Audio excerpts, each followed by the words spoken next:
prime time in Dallas, and this city is ready for Monday Night Football. Lately, the Dallas Cowboys have been making news on the field. Extra. 2 weeks ago, the Cowboys clobbered the Pittsburgh Steelers. The Dallas headliners were in full force with Troy Aikman throwing 4 touchdown passes, 2 of them to Michael Irvin, as the Cowboys made front-page news with a huge win in their season opener. Cowboys lose, read all about it. And a Cowboys loss is a headline event. Last week in Phoenix, this field goal in overtime defeated Dallas and rocked the football world. The Cowboys have won 5 Super Bowls, and they are still America's most intriguing team. Dallas continues to be the team everyone in the league wants to beat. Dallas is a great place to play, but it is a tough place to play as well. The expectations are awfully high. There's tremendous pressure that comes with that, but we accept it. I hope the scrutiny continues. I hope it intensifies, because then that means that we're doing something very well on the field.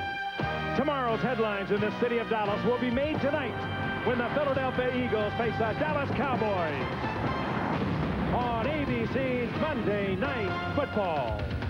The skyline of Dallas, Texas on a warm, humid evening. Temperature around 95 degrees, and a few miles to the west, Texas Stadium. Nevertheless, it's going to be sold out tonight because Philadelphia is in town to take on the Dallas Cowboys. Hello again, everyone. Frank Gifford, Al Michaels, and Dan Deerdorf. We've been looking forward to this one, a key NFC East matchup, even this early in the season. 2 bitter, long-time rivals.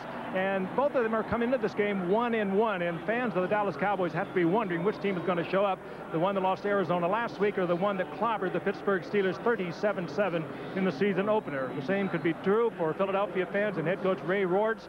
Rhodes, will it be the team that he had to chew out after the Giants' ugly loss? They had the first game of the season, or will it be the team, Al, that showed up the Green Bay Packers, the Super Bowl champions, beat them last week? Frank, you're right. He's volatile, he's emotional, and he really chewed this team apart after that Giant loss, the disaster on opening day.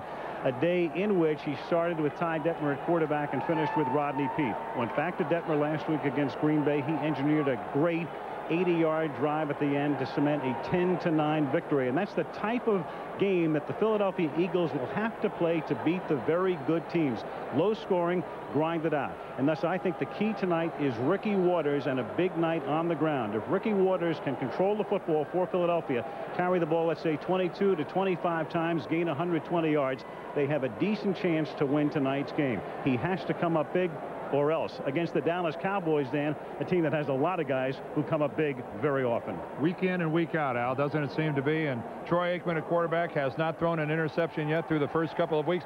Michael Irvin a little discouraged that he got shut down last week, only 4 receptions for 18 yards. He wants to have a breakout performance here tonight. Emmitt Smith yet to get his first rushing touchdown. An area of concern, though, for Dallas. It's the linebacker position. Fred Strickland, their normal starter, is sitting this game out with an injury. Vincent Smith is in the middle. He has never played middle linebacker in his 10 years in the NFL, and he's got a rookie on one side, a second-year player on the other. An area of concern for the Dallas Cowboys.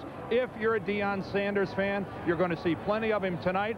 He's at his normal right cornerback position. He is going to play wide receiver on offense, and he will be the punt returner for the Dallas Cowboys, where he's averaging almost 20 yards every punt return. We'll be back with the kickoff when we return to Texas Stadium. Here on the sidelines of Texas Stadium, it's a sultry 97 degrees. I'm with the head coach, Barry Switzer. I'm Lynn Swan. Barry, 3rd game of the season, you were quoted saying this is a must-win. What makes this game so important? Well, I said coming out of training camp, for us to be the team we want to be, we've got to win the month of September. We were 1-3 last year. We need to reverse that, and we need to be 3-1. That might give us home field advantage in playoffs. That's our goal. That's why I said it's a must-win tonight. Coach, thank you. Good luck to you. Al? All right, thank you, Lynn. So Barry Switzer already looking ahead to January and trying to avoid the start last year that put them in a hole and forced them to play a playoff game at Carolina, which they lost. He's not looking forward to the playoffs. He's looking for home field advantage. That is far thinking. But it's the way I'd think if I was the head coach of this football team. They had to go on the road at the latter stages of the playoffs last year. Remember, they had to go to Carolina, got beat there. Barry doesn't want a repeat of that. Derek Witherspoon drops back deep for Philadelphia, and Toby Goen, who is the new Dallas punter and kickoff man, to put it in the air. And Goen's kick Taken at the 3 by Witherspoon behind a phalanx of blockers, but breaking it up and making the tackle inside the 20-yard line was Kevin Mathis. And Joe Avizano, the special teams coach, loves that. Great play by Mathis. Busted through the wedge, and Ty Detmer comes in to guide the Eagles. Detmer, the Heisman Trophy winner at Brigham Young, 4 years on the bench in Green Bay, and then to Philadelphia. Now the starter. Waters and Turner in the backfield. The veteran Fryer and Michael Timpson outside. Jason Dunn, the tight end. Up front, Mayberry, Panos, Everett, Beckles, and Brooks. Mayberry, their #1 draft choice last year. Everett, a much sought-after free agent, came over from the Ravens. From the 19-yard line, the short drop, and the pass is caught, and that's a 6-yard pickup as Chad Lewis, a rookie tight end from Brigham Young, makes the reception. The Dallas defense, Dan talked about Strickland out and Smith in. Up front, Tolbert, Casillas, Hennings, and Carver. And then you've got Randall Godfrey with Vincent Smith moving inside from outside, and the rookie Dexter Coakley from Appalachian State. Smith and Sanders, the great corners. Marion and Woodson, the great safeties. Terrific secondary. Second down, 3 from the 26. The blitz is on. Detmer gets it away, and the pass incomplete, intended for Michael Timpson. He got it off in time, but Kevin Smith was covering on the play, and it's 3rd down and 3. And I think we saw what we can look for all night long. Both these teams, it really isn't within their character to do a lot of blitzing, but both of them had to go to it. The Philadelphia Eagles did against Green Bay last week, and Dallas did it against Arizona. And they're doing it because neither one of them has a very solid pass rush. They've lost some key players over the last few years, and they need to blitz to get any kind of a pass rush, and they know it. 3rd down and 3. Kevin Turner is the sole setback, and he stays in to block and gets off a nice block, and the pass is high at the 40-yard line, intended for Irving Fryer. Oh, and that was a big gainer. Had Detmer not been a little stoked up, it looked like, as we see so many quarterbacks in the opening moments of games, just had too much on it. That could have been a big gain or even a touchdown. And good pickup of the blitz by Philadelphia. Well, that's what you hate to waste, Frank. You hate to waste the good pass blocking. You gave Detmer a great look at the field. Normally, when you see a blitz pickup like that, a quarterback that long to survey the field, you see a completion. Tom Hutton to punt, and that's Deion Sanders, top of your screen, standing at his own 25-yard line. Whoa. Good angled kick. Sanders from the 23. And can only work the short side of the field, and thus can take it only back to the 30-yard line. 7-yard run back. Tackled there by Ray Farmer, and here comes Troy Aikman. Spectacular day against Pittsburgh on opening day. And then last week, the loss in Arizona. 9th year in the league, the #1 pick in the '89 draft out of UCLA. Emmitt Smith and Darrell Johnston in the backfield. Anthony Miller will start tonight with Michael Irvin, the other wideout. Eric Bjornsson, the tight end. Tuanay, Newton, Shiver, Allen, and Williams up front. Great offensive line. And they outweigh Philadelphia's defensive line by more than 40 pounds per man. From the 30-yard line. First down against the 9-man Philadelphia front. Emmitt Smith through the middle up to the 34-yard line. As you look at Ray Rhodes and his defensive unit now. Up front, Jefferson, Thomas, Hall, and Mamula. Then the linebackers. Darren Smith is the ex-Cowboy. James Willis had a big interception in this game last year, and William Thomas, the Pro Bowler. Vincent and Taylor at the corners. Zordich and Dawkins, the safeties. And the Taylor against Michael Irvin matchup will be one of the more fascinating ones tonight. Herschel Walker in the game.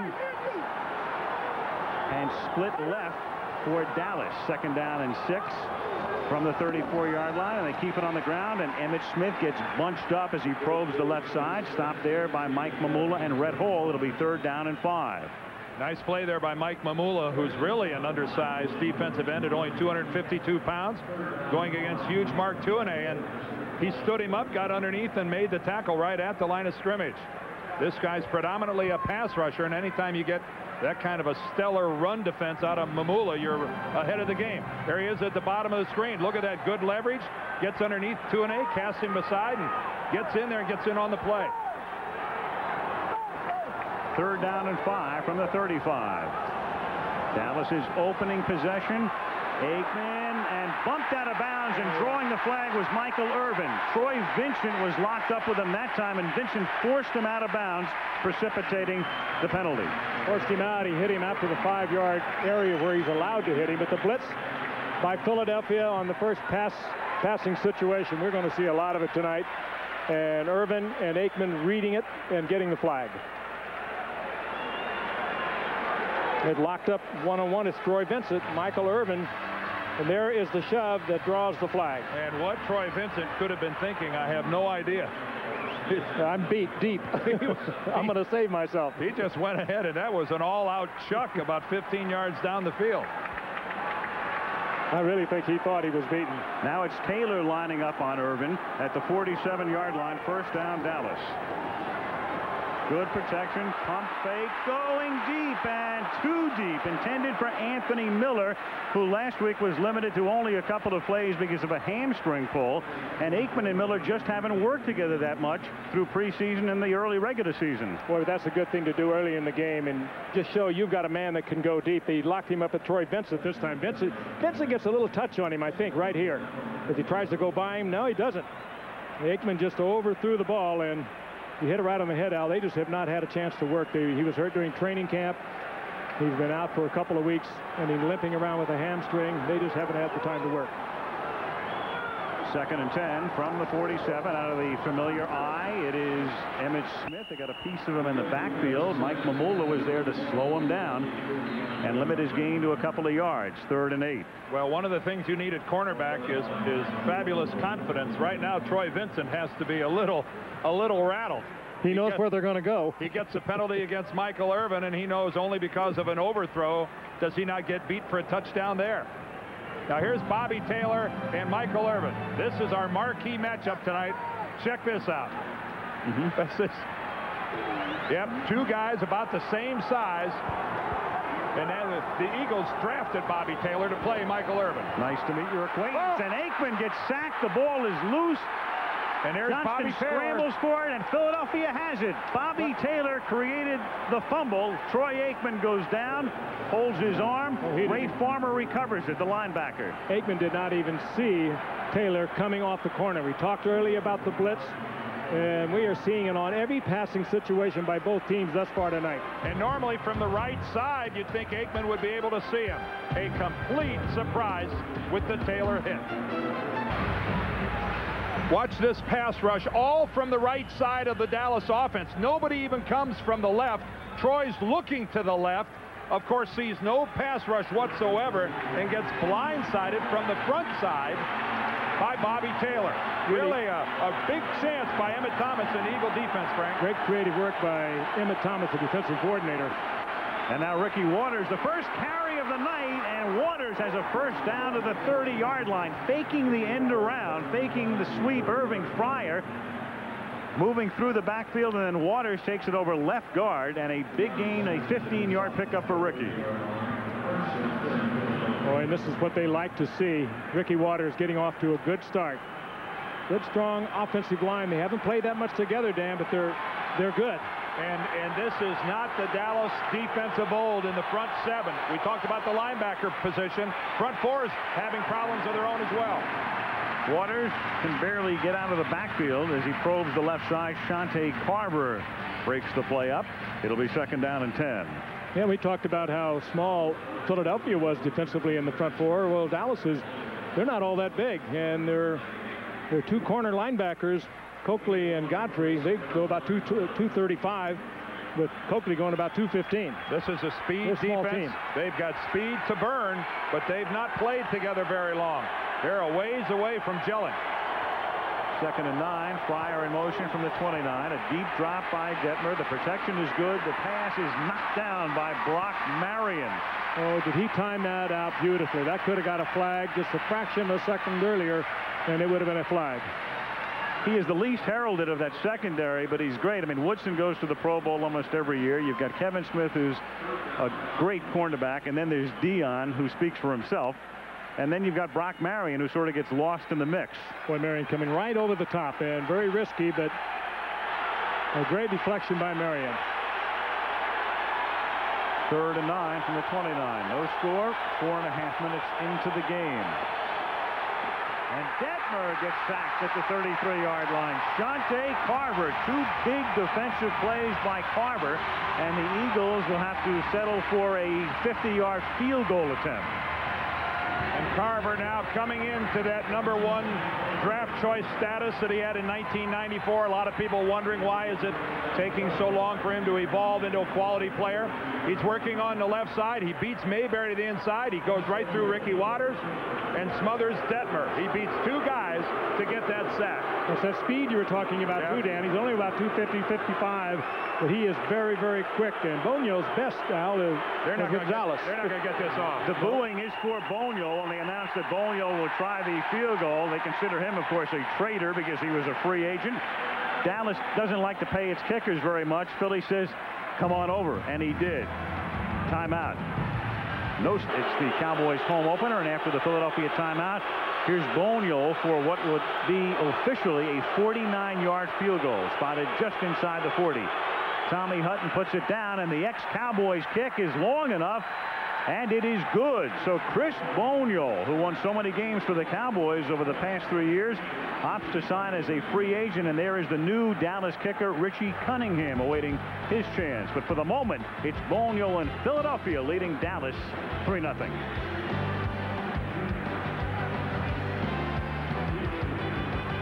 Reason they went out and they got Chris Bonio not only to kick field goals but to kick off, and this is a good kickoff, taken at the 1-yard line by Herschel Walker, and the one-time Heisman winner out past the 30, and there it is in spades. This has killed Philadelphia since 1995, and Joe Wessel is the new special teams coach, and he can only shake his head.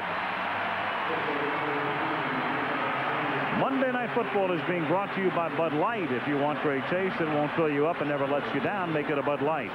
Prudential, bringing strength and stability to America's families through insurance, healthcare, real estate, and financial services.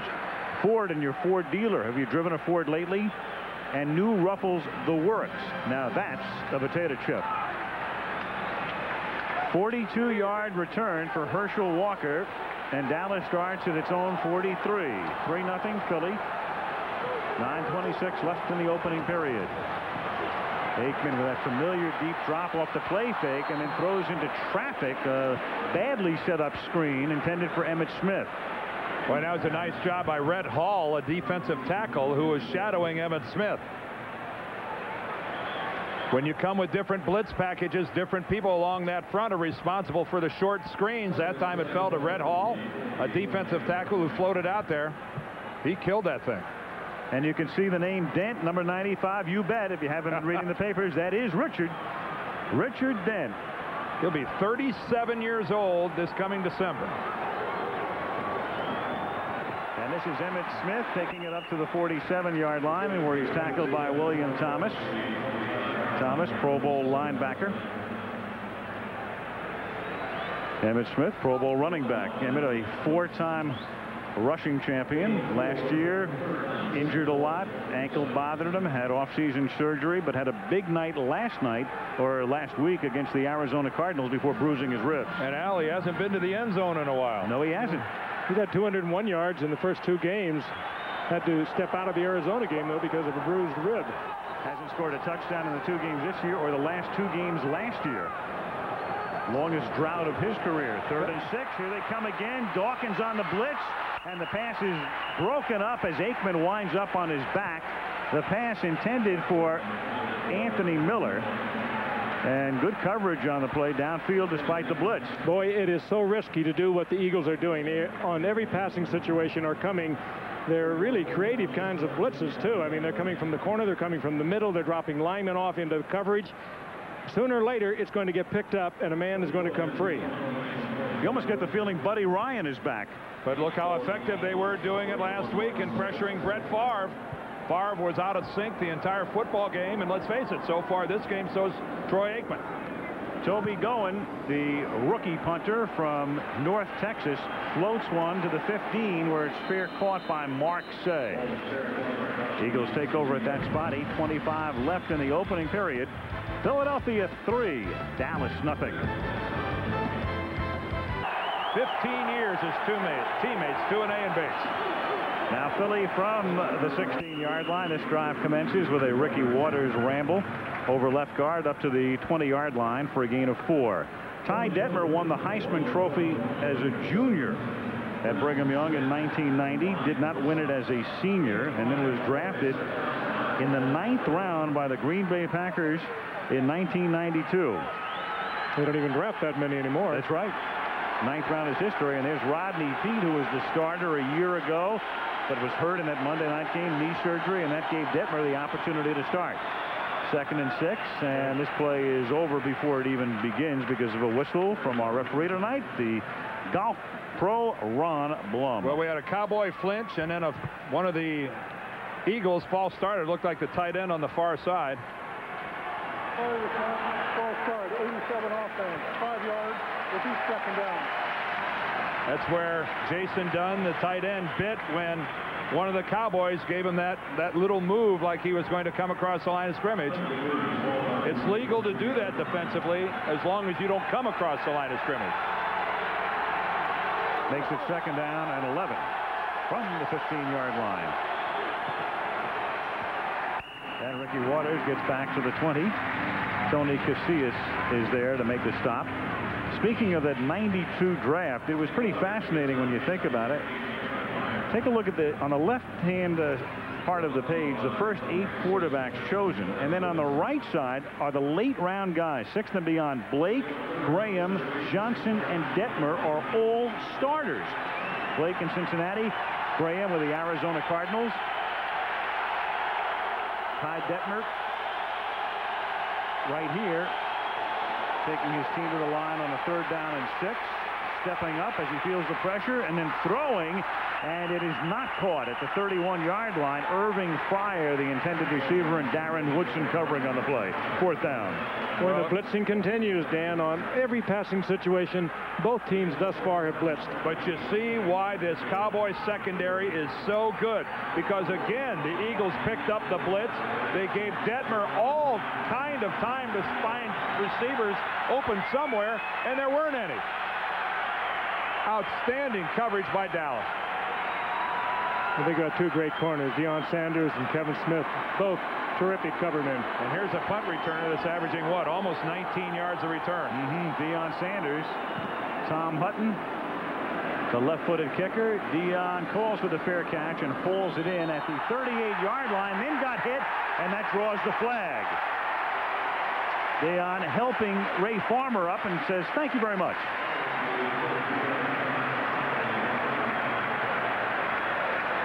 Well, sometimes you can just be a little too fired up on these special teams, and I'm sure that was the case with Farmer. He kind of came sliding right through there. Watch Farmer come in here. Not there. He's still to come.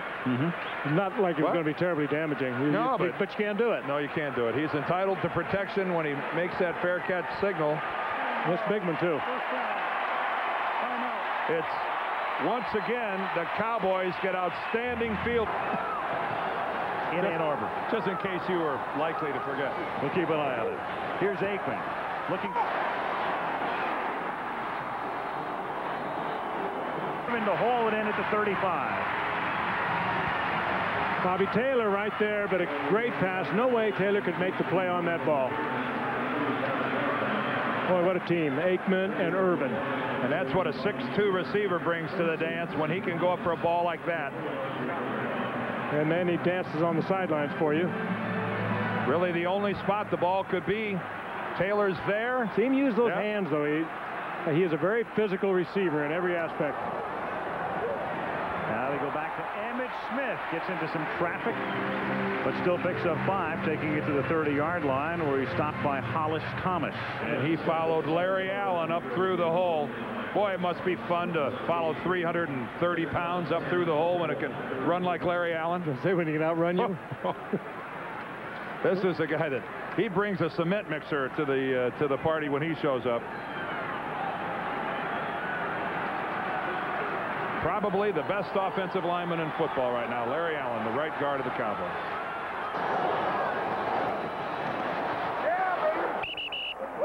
Line of scrimmage. That's Hollis Thomas again making the initial contact. Thomas in his second year out of Northern Illinois. And Thomas, a lot of the time, is getting to work against Larry Allen, and he's one of the guys that personally been challenged by Ray Rhodes. Without a huddle now on 3rd down and 3. Anthony Miller had it and dropped it. It's incomplete. So they go to Miller. They try to catch Philadelphia napping without a huddle on 3rd down and 3, and Troy Vincent wasn't napping. Two good corners. Troy Vincent had so many great years with the Dolphins, and Bobby Taylor on the other side. You can do a lot of things with the blitz if you have good corner play, because they're going to be man for man in blitz situations, and the Eagles have two really fine ones. I don't think Anthony Miller was going to catch that ball even if he wasn't hit. It went right through his hands. Now a 46-yard field goal attempt by the new kicker, Richie Cunningham.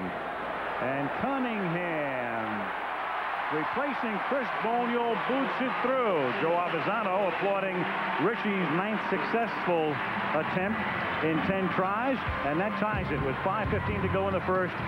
Helps set up the field goal. Troy Aikman looking on as his team ties it 3-3 with 5:15 to go in the first. But field goals have become almost a dirty phrase to the Dallas Cowboys offensively. They are very frustrated that too many of their drives end up without scoring touchdowns, and last year was Chris Boniol, this year Richie Cunningham, but too many field goals. These guys want to visit the end zone with a little more regularity. Toby Goen puts it in the air, and Derek Witherspoon takes it from the 4-yard line, and a good special teams play made by Charlie Williams. Right there to tackle him inside the 20-yard line. Now some NFL news brought to you by Budweiser. Rick Meyer gets the start for the Bears in New England next Sunday. Chicago off to an 0-3 beginning after yesterday's loss to Detroit. Ike Hilliard, the Giants love this kid, the wide receiver, but he'll undergo spine surgery. Expected to keep him out for the season. Suffered a neck injury a couple of weeks ago. And Warren Moon yesterday scored a touchdown for Seattle at the age of 40. He became the oldest player in NFL history to score a touchdown. The previous eldest was Zeke Bratkowski from the 17.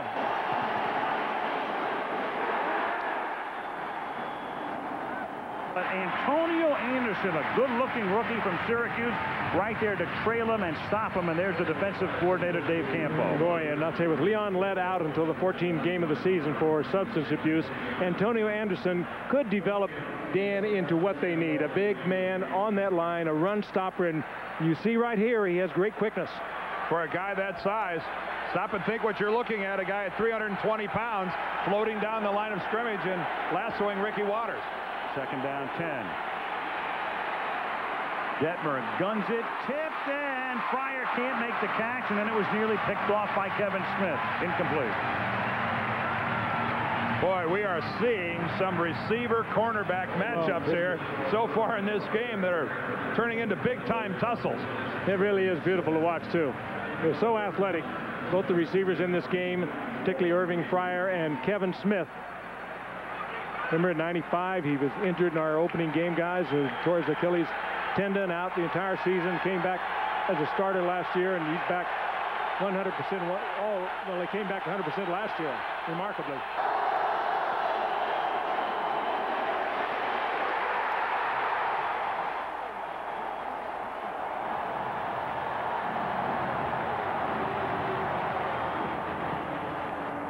Have just gone wild. They are calling blitz after blitz after blitz. Boy, it's creative stuff too, Dan. They're dropping defensive linemen off into coverage. They're gambling. They're going to get to the quarterback before a receiver can uncover and throw off the timing, cause disruption in the backfield, and that's what's happened thus far tonight on both sides of the line. Tom Hutton to boot it. Deion Sanders to return it.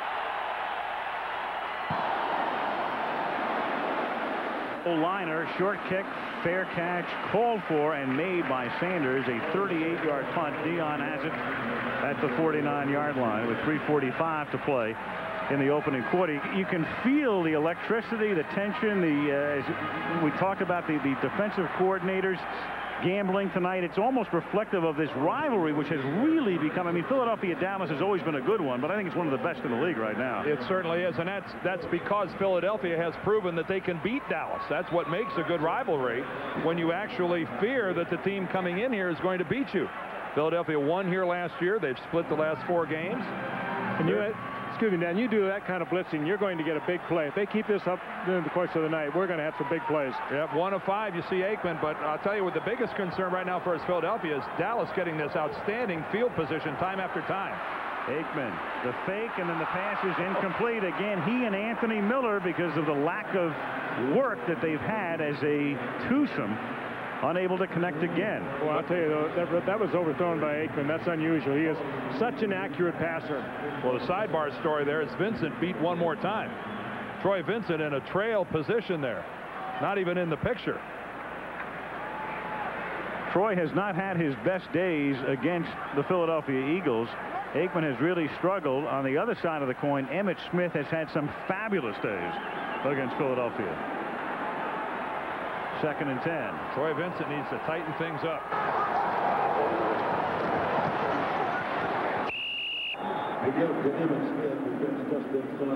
Ball is there. It'll be 3rd and 8. Take a look at Aikman through the years against the Eagles. There it is in the left-hand column. As you can see, his rating well below what it is against others. And touchdown interception rate, 10 TD passes and 15 interceptions against Philadelphia in his career. Well, you saw Dallas, and we were away for just a 13 timeout. What a huddle. Philadelphia got caught with the wrong personnel, and they had to call timeout. Their second. 3:18 left in the first. We're back. It's 3rd down and 8 for the Dallas Cowboys after the Eagle timeout at the 49-yard line. Michael Irvin splits wide right. Troy Aikman is 1 for his first 6 for 12 yards.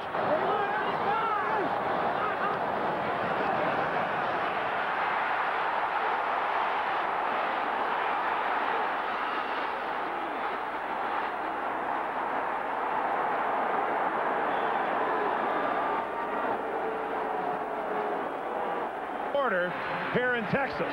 Well, we did say we were going to see some big plays. I thought it might have been offensively. We just saw one defensively. Oh, Bobby Taylor grew up in Houston. He's familiar with football in the Lone Star State, and boy, is he lighting it up. Aikman hasn't seen him yet. He got it on the other side. Here comes Taylor, bottom of your screen this time. And again, it's the overload blitz. This time, everybody coming from the left side of the Cowboy formation. Nobody from the right. Aikman facing the right, never saw it, and the one-hopper right to William Thomas. Emmitt Thomas, the defensive coordinator of the Eagles, right now is on a roll. It's a dangerous one, but he's on one. And Ernie Zampese, the offensive coordinator of the Cowboys, will have to figure out. Pro Bowl football players there, Frank, to not get in the end zone. I think the burden really is falling on Ernie Zampese, offensive coordinator for Dallas right now, to revise something. Maybe it's the 2 outside men, the only men in the pattern. Go with 2 tight ends, whatever it takes. Philadelphia with the clustered look on the kickoff. Boniol sends it down to the 5-yard line. Herschel Walker brings it back to the 30, and a flag comes in at the end of the play. And there is Ernie on the left. Working on the old drawing board, but go with the 2 tight end offense for a while until you settle down. Either that or you're going to end up having to get you a new quarterback in there. Joe Avezzano looking on, trying to figure out who this is going to be called on. Dallas. I think he knew it was on them. I think he wants a number. Clipping on 57 of the receivers, 15 yards, first down.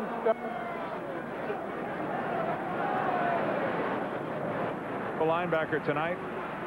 You need good players playing on special teams as well, and with Strickland out, Vincent's having a big night, both starting a middle linebacker and on special teams. Bobby Taylor, 1 sack in the first 34 games of his career, 2 tonight, and all 3 have come on Monday Night Football. That first sack came.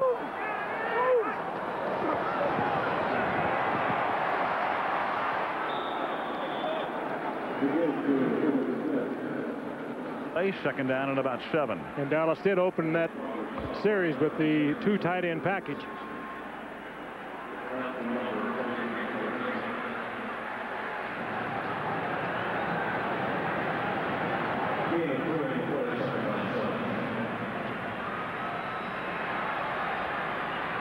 2.5 to play. Opening quarter. The crowd quiet right now. The Eagles dominant over the last several minutes, leading by 7.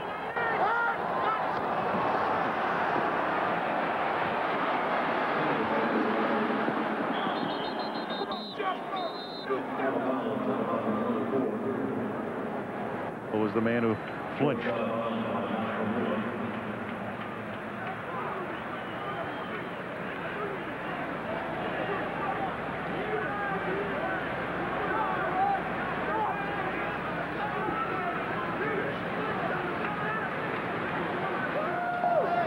Ray Rhodes, as always, the face of intensity.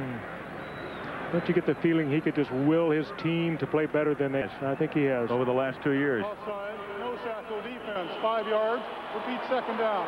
He's challenged 2 or 3 players this year already, and he's a very physical man, very intense, as you said, Al, but he's getting it done.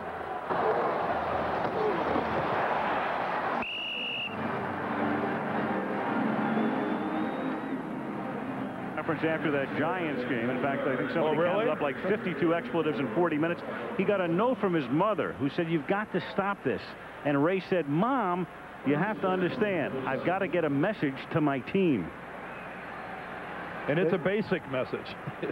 It's Ray Rhodes. I don't envision him changing anytime soon. The man is reinventing the word intensity and how it applies to a football coach. 1st and 10 from the 27-yard line.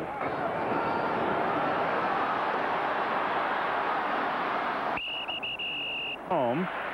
James Willis decks Troy. So Troy having a miserable first quarter. He is now 1 for 7 for 12 yards. Trying to get to Daryl Johnston. I think Troy might be just a little gun shy back there. He's been hit 3 times. He didn't even see the man coming, and he knew there were a lot of people getting around him right there. He kind of danced out of the pocket, and he had Johnson. Look, he's just moving those feet a little quickly. Well, looking around, there's Johnson. You couldn't be human, Frank, and be tattooed the way he's been hit twice tonight on the 2 blind sides that have ended up being big plays.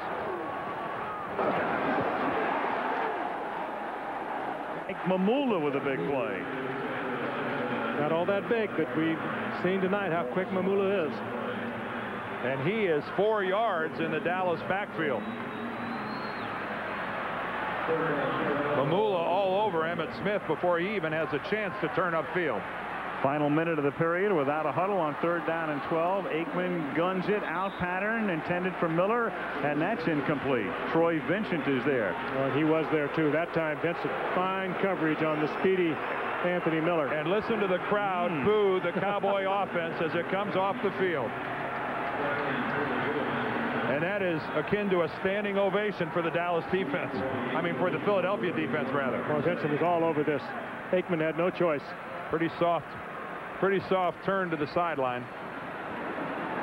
Did not surprise Troy Vincent at all. Toby Goen, the rookie punter from North Texas.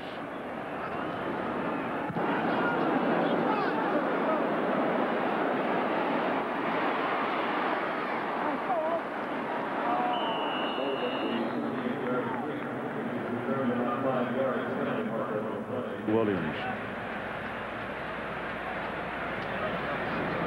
Dallas played very well in the first half of their game last week out in Phoenix against the Arizona Cardinals. Stumbled in the second half, but this performance so far early in tonight's game is reminiscent of the way they looked early last year when Michael Irvin was serving a suspension. The waist, 23 of the receiving team, 10 yards, 1st down Philadelphia. Vincent staying busy in the scheme of things tonight, but this is as discombobulated as we've seen a Dallas offense in a long time. When you consider the quality of the players that are in that huddle. Well, Emmitt Smith has 10 carries for 26 yards. That's 2.6, and Aikman is 1 of 8. 1st down from the 31-yard line.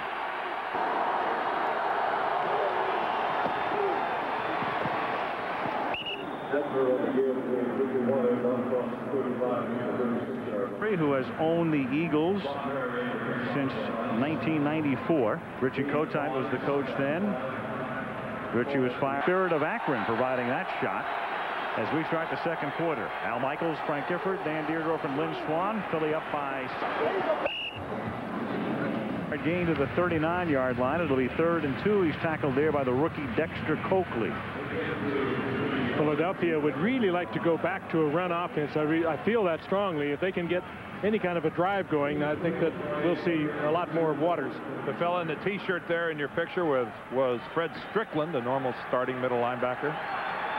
And again, this tremendous aerial shot brought to you by our friends, the Goodyear blimp, high above the Metroplex. Spirit of Akron tonight is Detmer on 3rd and 2 throws, and Kevin Turner makes the exactly where he was, and he only needed 2 yards and picks up 3 and a first down for the Eagles. And I think John Gruden, the offensive coordinator of the Eagles, settling into something here I think we'll probably start to see more of.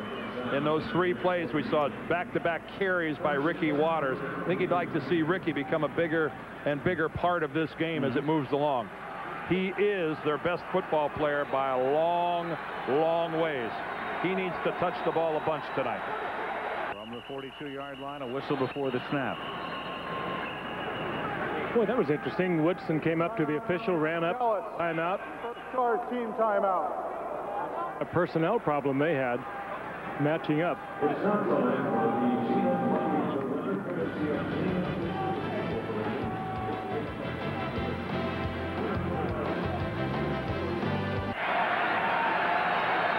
Unusual body language and appearance for those guys, but it reflects what they've done offensively tonight. Philadelphia has the ball after the timeout, and Ricky Waters over the right side takes it up to the 43-yard line. Darren Woodson makes the tackle. Monday Night Football is being brought to you by Nissan, who reminds you that life is a journey. Enjoy the ride. Budweiser, what fresh beer tastes like. And Sprint PCS. Sprint Monday nights, they're free and clear. Well, that time the Cowboys came with an all-out blitz on first down. There's Vincent Smith. Must have to fight the urge to walk to that outside linebacker position and stay in the middle. 2nd and 9. Detmer gets good protection again, and the pass is caught by Michael Timpson, the one-time Patriot, one-time Bear, forced out by Kevin Smith. First down Philadelphia in Dallas territory at the 46. And Timpson seeing a lot of playing time tonight because the Philadelphia wide receiver Chris T. Jones, who's normally the starter, he's out because of an injury. He had a arthroscopic surgery on the 1st of September, and Ray Rhodes telling us what a luxury it is. There is Chris T. Jones. We see him from behind there. And what a luxury it is to be able to fall back with a veteran like Michael Timpson. From the 46, Ricky Waters. Couple. There's Chris. He was just developing him, too. Last year, he had a great year, 70 receptions. But Chris Timpson, meanwhile, had 62 receptions with Chicago a year ago. Interesting, too. Timpson was kind of lured to Philadelphia by his former teammate with New England, Irving Fryer. They're really good friends. Timpson is the godfather to one of Fryer's children, and Fryer kind of talked him into coming to Philadelphia. And they're a pretty good combo. 2nd and 8 from the Dallas 44-yard line. And Broderick Thomas came across and made contact. He's pointing to Jimmy Johnson, the tight end.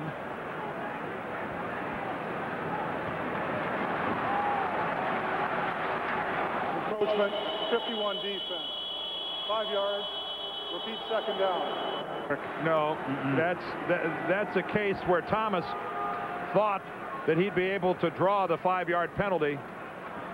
You saw just that little bitty flinch by the tight end. There's another one. And Broderick Thomas thinking that was enough. Well, he did simulate a snap. That is enough. The problem is you take a chance when you run across the line.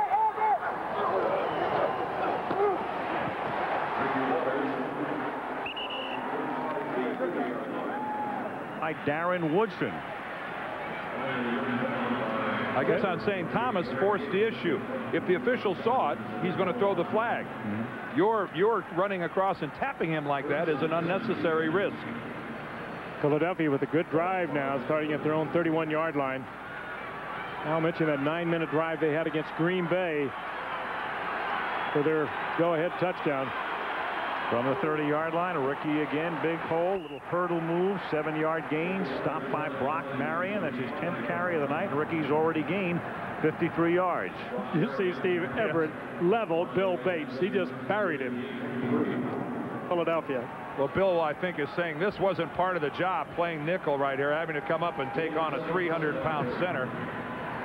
But Bill Bates in that nickel situation, sometimes he plays DB, sometimes he's put in that linebacker position like that one there. Well, Philadelphia's got something moving here. This is a good drive.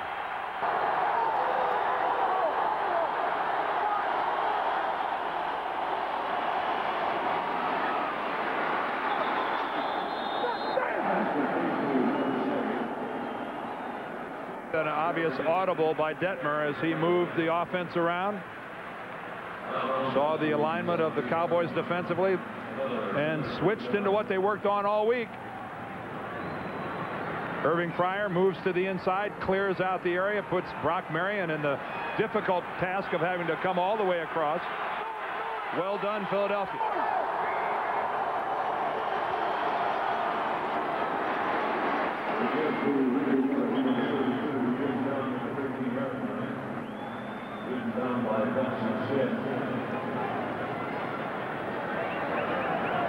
Dion not involved in much action, and the reason is they don't give Dion very much action. The opponents normally go the other way. Dallas, meanwhile, defensively last year best in the NFL, preventing a touchdown when the opponents got in the red zone. This year tied for worst in the league, unable to stop the opposition inside the 20. They'll have to do it here, or they're down 17-3, and that's thrown out of the end zone. It'll be 3rd down and 5. Well, Detmer was trying to finally get the ball to Irving Fryer. He lined up on the left, took it across the middle, and Vincent Smith timed it out beautifully. He knocked Fryer right off his feet. Detmer had to throw it away. They're trying to get the ball to Fryer, but he's either being doubled or hit. There he is right there in the middle. That really could have drawn a flag. Yeah, I would say so. You only get a 5-yard zone. 12th play of the drive, 3rd down and 5 from the 13-yard line. The fake to Charlie Garner, and then Detmer throws it wide open to make the catch is the rookie Chad Lewis. Chad Lewis, the rookie from Brigham Young, beats Charlie Williams, and the Eagles are up by 2 touchdowns. Well, Ray Rhodes told us this youngster was going to be a good one. He's a free agent out of BYU. He's huge. He's 6'6", 250 pounds. And came up as a free agent and is rapidly developing into an excellent tight end. There he is, number 89. And a good pass by Detmer. That time the Cowboys only came with 3 rushers, dropped 8 guys back into coverage, and yet still locked up on the tight end, thinking that he's the least likely guy to figure into the pattern. Guess what? Silence here in the stadium. Beads of sweat appearing on Switzer's forehead, and we can understand that. There's a lot to sweat about right now if you're the Dallas Cowboys. 9:31 to the half. Philadelphia 17, Dallas 3. Phillips last week was number 7 as Herschel Walker fields the kickoff. Takes it up to the 22-yard line, and gents, in this instant gratification, what have you done for me lately world? I mean, 2 weeks ago the Cowboys killed Pittsburgh. They're the best team in the league. Philadelphia looks awful against the New York Giants. They're one of the worst teams in the league. A fortnight later, look what we have. In one of the toughest stadiums in the National Football League in which to win. Of course, the Eagles come into this game believing that they can play well in this stadium. You can't measure what winning down here last year did for Ray Rhodes and this Eagle program. They come here with confidence.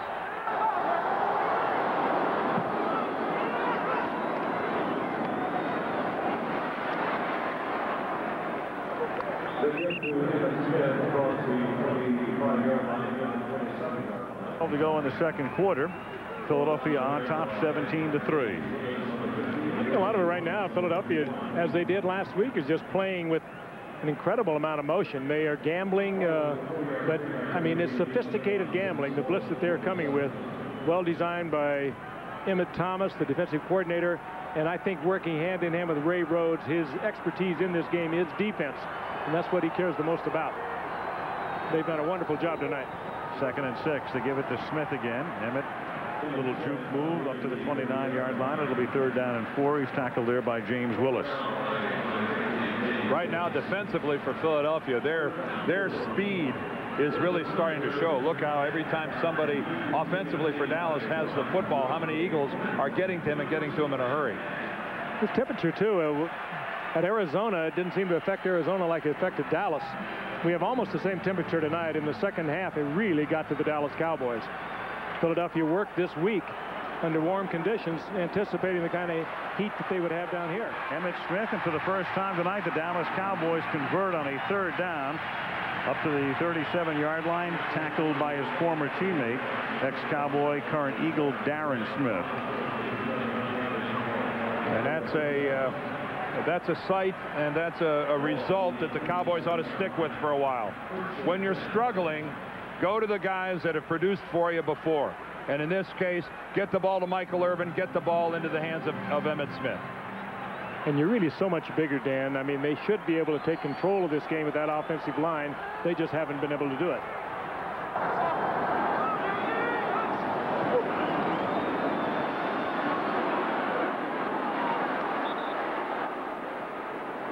Anthony looks for a flag. Instead, he gets great coverage by Troy Vincent. Simple as that. Vincent had a couple of opportunities early on where he was well off the receiver, but he is really locked in now. Times it out beautifully. I mean, he's beside Anthony Miller, like Anthony Miller ahead of time told him he was going to run a little sideline pattern. Look at that. 1 1/2 yards per play for the Cowboys offense tonight. No.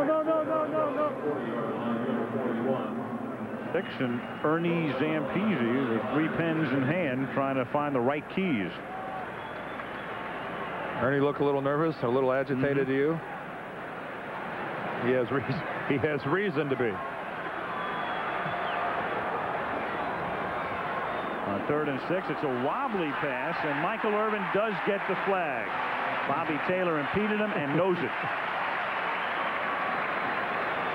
Well, they were scratching and clawing in the outside, and Bobby Taylor kind of laughing. But okay, you got me this time. They've been having a war, these two. There's a little shadow. He's not even looking back at the quarterback, and he's also grabbing Michael Irvin's jersey. But Michael Irvin was not afraid to use his hands as well, but Bobby knew it. And this is a drive now where the Cowboys move to midfield. They need to get some points out of this. Psychologically, they need some points. Key drive. It's Deion Sanders in the slot to the right. Ball at the 50-yard line. Aikman under pressure again. Looks for a dump off, and nobody's home. Just got rid of the football. It'll be 2nd down. James Willis just complaining bitterly that he was tackled by Larry Allen as the Eagles came with a blitz up the middle. And meanwhile, it was good coverage on Deion Sanders by Troy Vincent.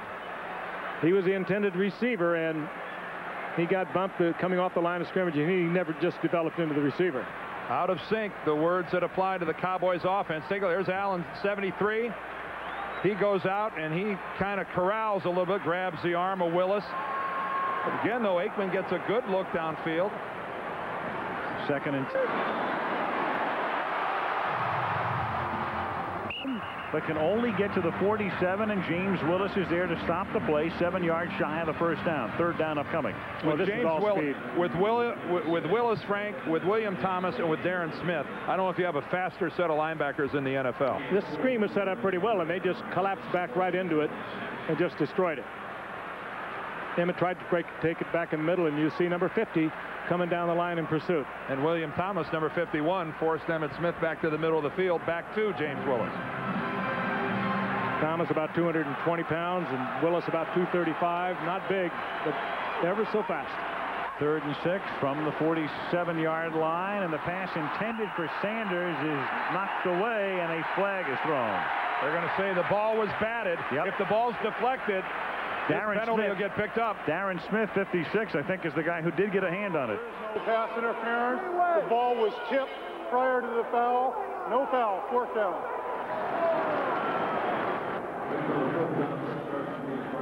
Offense sputters. Deion Sanders is taking a pounding coming off the line of scrimmage trying to get downfield. He was the one that was bumped right there, but the ball had been deflected. And now Toby going to kick from the 46 of the Eagles.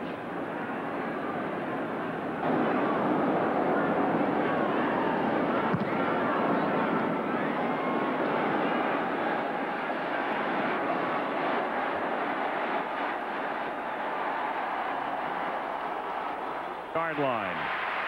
Down by Darrell Johnston to the pleasure of Joe Avizano. 5:45 to the half. They'll be in Jacksonville, the Jaguars and the Pittsburgh Steelers. Jaguars on Monday night for the first time ever. From the 5-yard line, it's Charlie Garner carrying the ball out to the 12. And let's get an update from Lynn Swan. Lynn.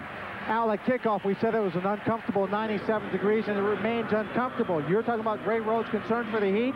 Well, he flew in 2 extra guys just to handle the additional fans he brought down to this ball game. All the players, when they're not playing, are on the bench staying cool, and the Cowboys, who were uncomfortable in Arizona last week, only have the 2 large fans at the end of their bench, and it's not a cooling moist, Al. The Cowboys are uncomfortable in every manner you can think of tonight, including right now as Charlie Garner takes them out of the shadow of the end zone and all the way out to the 35-yard line. It's so weird. I mean, Dallas has a great preseason, a great opening day. Philly has a terrible preseason, a terrible opening day, and look where we are. And let me tell you, from an offensive player's perspective, what the Eagles have just done, running the football and blowing it out from their own end zone, taking it up now to the 35-yard line, is monstrous. And bringing Charlie Garner in there, a change of pace, a lot of speed, his fresh legs coming off the bench. He could change a ball game for you. This is demoralizing to a defensive unit in 2 plays to be now so far away from where he started. From the 36-yard line, Charlie Garner, minimal gain there with 4:23 remaining in the first half. I mean, everybody in this stadium is thinking, hey, we got the Eagles backed up. One little mistake here, and we end up with a turnover. We end up with a point-producing situation. And now they've just jammed it down our throats. So Ray Rhodes giving Waters a rest, going to Garner as a change of pace, starting at the 4, has it out to the 37, dominating the half, 2nd down and 8.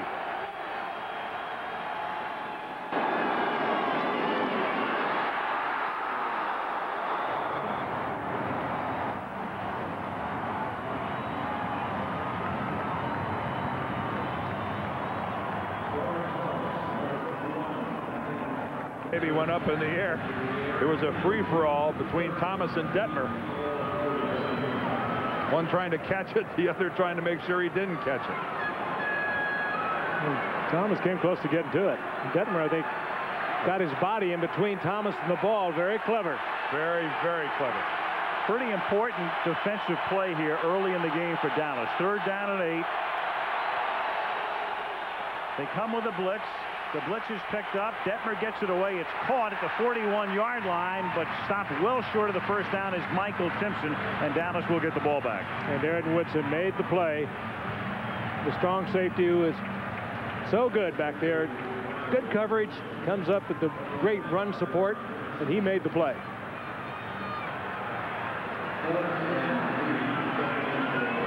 Fourth down from the 42-yard line. Tommy Hutton's 4th punt of the night. Deion Sanders back to receive it.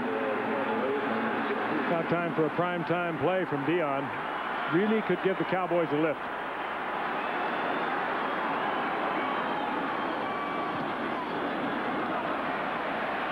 Short angle kick, and the Cowboys will get fairly good field position. There's a flag down at the 37-yard line. That the Cowboy 37. Could have been a whole lot better, Al.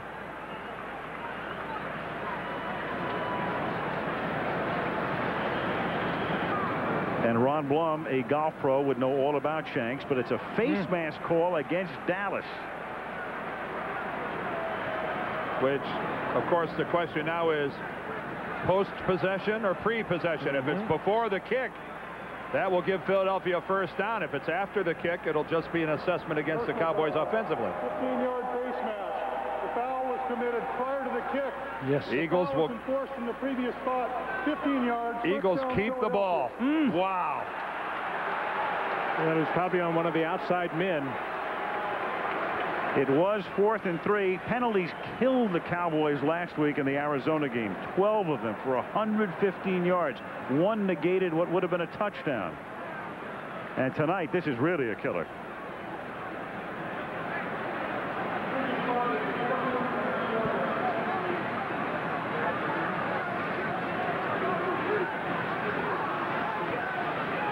Dallas is really digging themselves a hole. Here goes the 15-yard walk-off. But more importantly, Philadelphia retains possession of the football.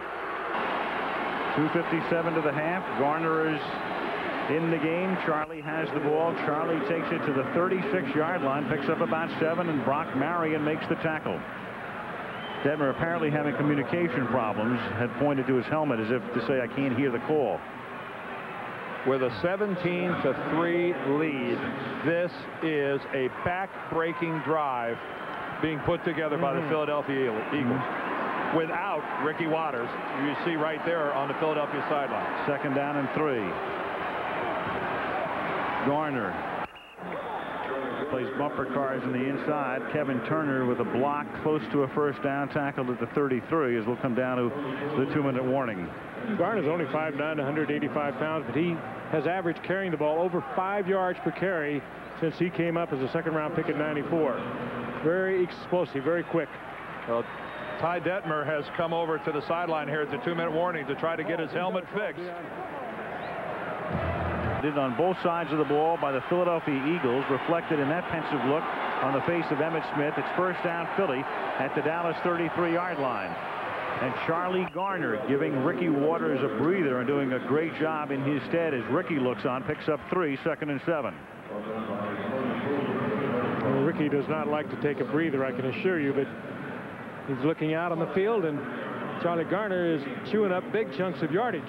And the way Charlie is running right now, I don't blame Ray Rhodes and John Gruden for leaving him out there. Go with the hot hand. And Ray doesn't mind hurting your feelings, I can tell you that. 2nd and 7 at the 30-yard line.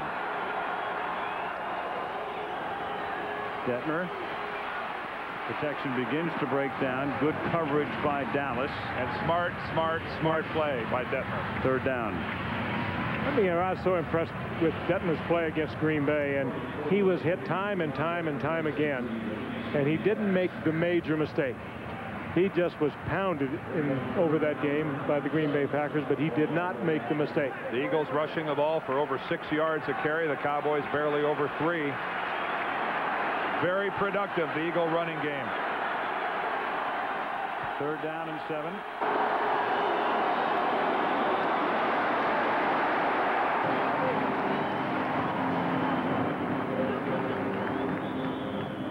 Goal attempt. The tackle is made by Dexter Coakley, and timeout is taken by Dallas. They have 1 remaining. And that's well done by the Dallas rookie Coakley. That's a big gain and a first down if he doesn't come up big. I understand. You're an also-ran. Here's Chris Boniol, who kicked a 49-yarder earlier. This one from 45 yards to try to put the Eagles up by 17. And Boniol's kick is no good. Wide to the left. And that will bring it back to where the ball was spotted. And Dallas will have it at the 35-yard line with 1:06 remaining in the half and 1 timeout. That Philly drive, remember, started at the Eagle 5, was kept alive by the face mask penalty on the punt, and now Dallas gets it back at the 35. Just putting a little too much into it, coming across it and pulling it to the left. And right now, I think the Dallas Cowboys will take their breaks in very small measures. And that was one of them right there. And it'll be interesting to see what Philadelphia does with defense, because with 1:06 remaining, will they stay with what's worked? Will they go into some kind of a prevent? And it looks like they're going to slip into some kind of a of a nickel, maybe even a dime defense. Cowboys no offensive touchdowns in the equivalent of almost 2 full games. Emmitt Smith, and we'll visit with him at halftime. A most interesting fellow, of course, a guy on his way to the Hall of Fame. But tonight, he's been bottled up for the most part. Picks up 8. Second down 2 up at the 43-yard line. Right now, Emmitt would rather be on his way to the end zone than to Canton. Aikman throws it over the middle to the 50-yard line. They'll give him the underneath stuff. That's Eric Bjornsson. The clock keeps ticking. The ball lay. Let the ball lay. Remaining. They're going to have to get something a little bigger than that. They need to move with a little more urgency than they're moving right now. Come on, guys. Thinking the same thing, Dan. A lot more alacrity. That too. It's caught at the 32-yard line, and that's Anthony Miller hauling it in. They try to wrestle it loose. Philadelphia thinks they have it, but the play. Boy, nobody's rushing to say he's down. Been whistled at. It was. Nobody was really rushing to come up there and point to the ground and say he's down. And Dallas takes a timeout. Well, Anthony Miller comes up with the play that they needed. That's his first catch of the night, isn't it? Troy Vincent tries to wrestle it out. We'll get a little help here. And right there is about the time they normally blow the whistle. They go on the forward progress rule, and Miller was tied up. He wasn't going anywhere. That's good timing. And there's bad news for the Cowboys. They are looking at the left leg of the all-world guard, Larry Allen. He has held forth there at the right guard position for the last 3.5 years. And John Flannery, the backup interior lineman, who can play center or guard, takes his place. And the Cowboys are really thin on the offensive line. George Hegeman is out. They're down to almost nobody. I think you're going to see him trying to get 6 to Irvin. Chris Berman's halftime highlights. The interview with Emmitt Smith coming up at the half. The Cowboys have to make sure when this play ends, they are able to stop the clock, because they don't have a timeout. It's 1st and 10, and Aikman's going to go for 6, and it is not caught. Is there a flag? No. Anthony Miller looks around. Troy Vincent made contact, but legal. Whoa! I don't know who. From up here, Miller it sure looks like ball. Vincent was there early, and it looked like a great throw. One that could have been caught. Looked like Troy Vincent went for the arms of Anthony Miller. Let's take a look at it. They just played it for everybody in the stadium, and thus the booing. Could have been called. It's awfully close. You see the football flashing by there. Well, it didn't get a flag, so it was a great defensive play. Now 2nd and 10, 14 ticks. They go that way again, and this time we have the flag. There it is. He might have got away with it if it wouldn't have been for the right arm at the very end of that around the neck of Miller. That'll get it every time. You know, there was body contact prior to that. He might have got away with that, but not with lassoing him around the neck. In the meantime, the Cowboys with a strategic decision here. Let's see where they're going to spot this football. Or do they have time for one more play? Well, you've got 8 seconds. The pass interference call, number 83 stepped out of bounds.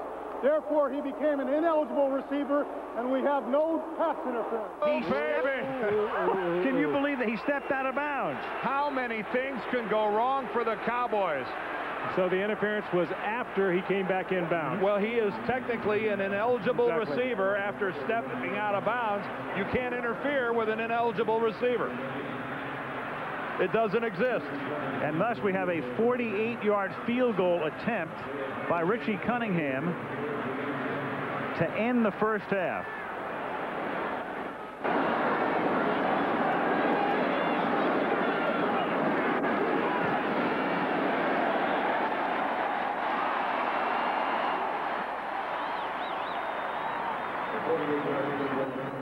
Victory after this half. They'll take any victory, no matter how minute. Not that 3 points is minute, but another field goal at least gives them something positive to take indoors. Especially the way it was looking with Philadelphia driving, and they were setting up for perhaps a 20-3 or even 24-3 lead. Here's another look. With Miller stepping out right there, and then the interference happened when he came back in. But incredible duels between receivers and cornerbacks here tonight. You'll not find a more intense matchup. You see right there, his left foot is out of bounds. You won't find a more intense matchup than what we've seen tonight between both sets of receivers going against both sets of cornerbacks. And Troy Vincent, ooh, he's headed to the Eagle locker room, and look at him holding his left arm to his side.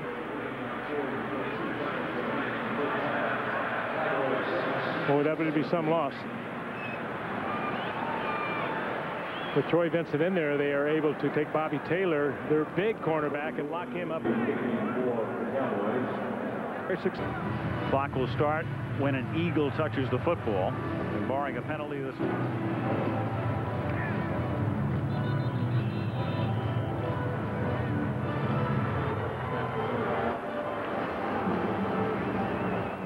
booing at the half. They haven't seen this happen very often. Ray Rhodes' staff has done a magnificent job, at least through the first 30 minutes, in terms of the strategy. Philadelphia leading at the half 17-6, and we'll return after this message from the National Football League and a word from our ABC stations. Season still in his career, he's gained more than 10,000 yards. And yesterday I sat down with a man who's headed for the Hall of Fame, and he reflected on a very frustrating 1996 season. A lot of people wanted to blame it on other things, but I knew in my mind that my injury was definitely hampering my ability to go out there and carry the football the way I want to carry it. But some odd reason, you know, some other people seem to think that I was losing a step because of my age or whatever, but I didn't think that was the case. But bigger than that was to sign a contract, and a brand new extended contract, and to go out there and perform like I did. It didn't sit well with me. It bothered me. Emmett, this team took a real image bash last year, and there's been a concerted effort to turn that around, at least in a PR sense.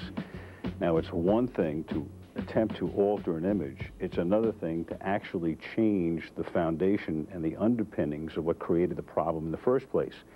Are you convinced that this organization right now is on the right track back? Without a doubt. I mean, I think it all started with Jerry making his mind up that this would have to change. And when it started with Jerry Jones, it trickles on down to the head coach and on down to the staff and then down to the players. And the changes have been made. I mean, we know accidents do occur. The thing that we try to guard against is making the dumb mistakes. If you're gonna make a mistake, let it be a mistake. Don't make a dumb mistake. That's what we try to avoid. The resiliency of this team, I mean, does it fascinate even you, the fact that this team can go through what it has been through and yet have the inordinate success it's had on the field? We've all been in a lot of battles together, some heated ball games and some very, very, very close ball games, and pulled them out and lost some. So, you know, I think with that in mind, we feel like as long as we stay together, stay mentally tough and physically fit, and stay healthy enough, we can go out there and compete with anybody. You've won 3 Super Bowl championships, 4 rushing titles, a league MVP award, a Super Bowl MVP award. What motivates you now? The desire to keep playing the game because I love the game. I've been playing this game since I was 8 years old. I have a lot of love for this game. Not only that, but I have a lot of love for my teammates. And when you win Super Bowls, and which we've been very fortunate enough and blessed enough to win 3, it just gives you that desire and that fuel to go back and try to win a 4th one. I look at Charles Haley, he has 5 of them. It would be nice for me to say I can have 5 rings too before my career is over with. The other thing that clearly motivates him is Walter Payton. I asked him yesterday how important it would be for him to exceed Walter Payton's 16,726 rushing yards, the all-time NFL record. I've never seen a guy's eyes sparkle like Emmett's did. He's got a decent chance, but tonight he's been basically a non-factor in the first half. The Philly defense has been dominant, and at the half they lead 17-6. Back. And back we come to Irving, Texas Stadium, 17-6 Eagles as we start the second half. And Philadelphia kicking off. Bonio with a short kick, hauled in at the 11-yard line by Herschel Walker. And Walker out past the 40. Walker into Eagle territory, and it just keeps killing the Eagles. Bad kickoff coverage. Joe Avezzano, watching his special teams, put his offense in pretty good shape right now, and Joe Wessel, who came over from the Cincinnati Bengals, just shakes his head again. Well, Herschel Walker keeps rolling along, doesn't he? In his 12th year in the NFL, 3 years before that, USFL, and his numbers are just growing with each game. You know, one of the things that Barry Switzer talked about at halftime, let's get it started with a good kickoff return. We get the ball first. Well, Herschel did his part. Now let's see if the offense comes through. From the 45-yard line, they begin with Emmitt Smith, and he picks up 5. And we think back to the Monday night game last year in Philadelphia when the Eagles led 10-0, and the Cowboys needed a spark, and it was a run back by Herschel Walker that got them back into a game they eventually won. Well, nothing will lift you quite like a kickoff return. Larry Allen still not in the Cowboy offensive line. You see John Flannery there, number 63. He's replaced the all-pro guard, and that's not a help for the Cowboys. Charles Dimry has replaced Troy Vincent, who was shaken at the end of the first half and is not back. And here is Emmitt Smith picking up the first down to the 34-yard line. Take a look at the numbers for the first half. If you are just tuning us in, sit down. It is Philadelphia's football game. They've totally dominated. And that number is right there on the right side of your screen. 76 total yards for the Dallas Cowboys. 2 turnovers, 10 points for Philadelphia off those turnovers. A miserable first half offensively for Dallas. And 24 passing yards from the arm of Aikman. And Aikman throws, and it's caught by Irvin, who springs loose. Taylor played him soft, and Michael takes advantage of it, and the Cowboys are in business deep in Philadelphia territory. That's classic Aikman and Irvin, too. That ball was thrown just as Irvin was planting his foot to move to the outside. Almost impossible to cover. Aikman incredibly accurate. Maybe you can see the combination of the two. Watch him turn Taylor, though. Turned him right the way around. That is not the best of technique by Bobby Taylor. Michael Irvin made him do a 360. First and 10 from the 11. Aikman's longest completion of the night. And they go back to Emmitt Smith, and he looks for room but doesn't find any. A nice play by Hollis Thomas, knifing through to tackle him. Second-year guy to Northern Illinois, and Ray Rhodes, again, so pleased with the strength that Thomas brings to the interior. You know, we see what Gilbert Brown does up in Green Bay. When you get a guy who's low to the ground, Hollis Thomas, only 6 feet tall, 305, 310 pounds. Every team is really looking for that guy that can't get rooted out of there in the run game. Keep in mind, we showed you the numbers. Dallas is having a difficult time scoring touchdowns in the red zone. Fake to Smith, a roll by Aikman. Hits the open man. That's Moose Johnston, our first Moose call of the night. Darrell has not been a part of the offense to this point. Short gain here, tackled by James Willis. 3rd down from the 8. 3rd and about 7.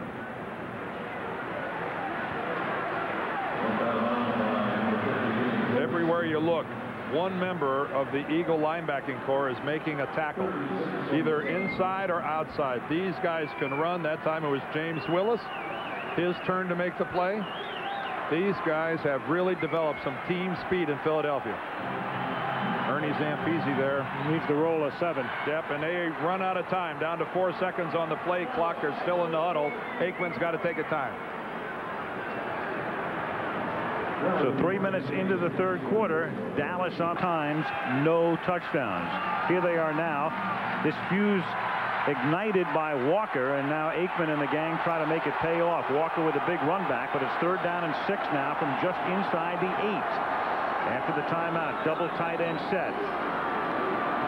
Troy to throw. Good protection. Knocked away at the last moment by Charles Dimry, who's replacing Troy Vincent, who is out with a strained shoulder, and they tell us now he will not return. David LaFleur, the rookie tight end, was the intended receiver. Well, Dimry, a good pickup for the Philadelphia Eagles. He's been a starting cornerback for a lot of years in the National Football League, most recently with Tampa Bay, and prior to that with Atlanta. He's got 14, 15 career interceptions. Good coverage right here. LaFleur, a huge target at 6'7", Dimry at 6 feet. Not able to take advantage of the fact that from a height standpoint there was a mismatch. Dimry just all over it. Richie Cunningham from 25 yards away bangs it through. He's 11 of 12 in his young career. 46, 48, now 25 tonight. He's accounted for all the scoring. Philadelphia 17, Dallas 9. In the end zone. And Richie Cunningham, 11 field goals in his first 3 games. He breaks an NFL record held for one day by Olindo Mare of Miami. Toby going to kick off. A yard into the end zone. Derek Witherspoon, a dangerous return man, brings it back to the 27-yard line. Monday Night Football is being brought to you by Coors Light, proud partner of the John Wayne Cancer Institute and their search for a cure. Saturn, a different kind of company, a different kind of car. And New Ruffles the Works. Now that's a potato chip. Now would be a good time for the Dallas defense to step up and do something. And a time for Ricky Watters to protect the football. What the Eagles don't need now is to give the Cowboys a turnover to make it easy. From the 27, they give it to Ricky. He protects the football. And Darren Woodson finally wrestles him down, but not until after Ricky picks up 7 to the 34. It's not a, not a casual remark on the part of Dan's, because Ricky's turned it over. He drops that thing about once every 57 times he carries the football. That's an awful lot. Something to think about. At this stage of the game, when you're trying to, when you have the lead on the road, don't make it easy by giving them a turnover. 2nd and 3. Waters again. Ricky past the 40. Ricky to the 50. Bumped out of bounds by Sanders. And Omar Stoudemire in Dallas territory. Let's check in with Lynn Swann. Lynn. Well, just to go back to Barry Switzer and the Dallas offense for a moment, he told me at halftime he needed his offense to possess the ball, move it down the field. He had to get the ball to Michael Irvin to make something happen.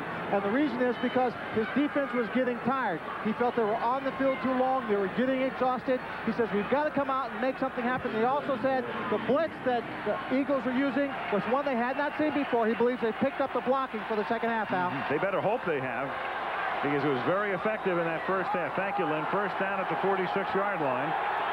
Play clock down to 0. He didn't get it. He didn't get it off. Delay. Now, you're right, Lynn. I'm sure the Cowboys spent all halftime working on that blitz pickup. It's also safe to assume that Emmett Thomas knows that and will come with something different here in half number 2.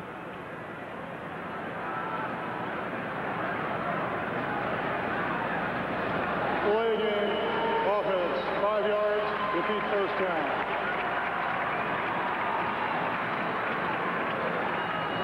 Again, though, even with that penalty, a very impressive drive so far by the Eagles. A couple explosive runs by Ricky Watters. John Gruden, their offensive coordinator. What he's calling is working. 1st and 15. Detmer surveying, dump off. Waters, but he gets wrapped up for the loss and shoved out of bounds. A flag is thrown by Antonio Anderson. It came down very late and upfield. Well, I don't know why Detmer ended up throwing it to Ricky. The Cowboys sniffed this screen out. We're all over it. Ty gave up on it right away, looked elsewhere, didn't find anything, and still threw it to Ricky Watters when he had nowhere to go.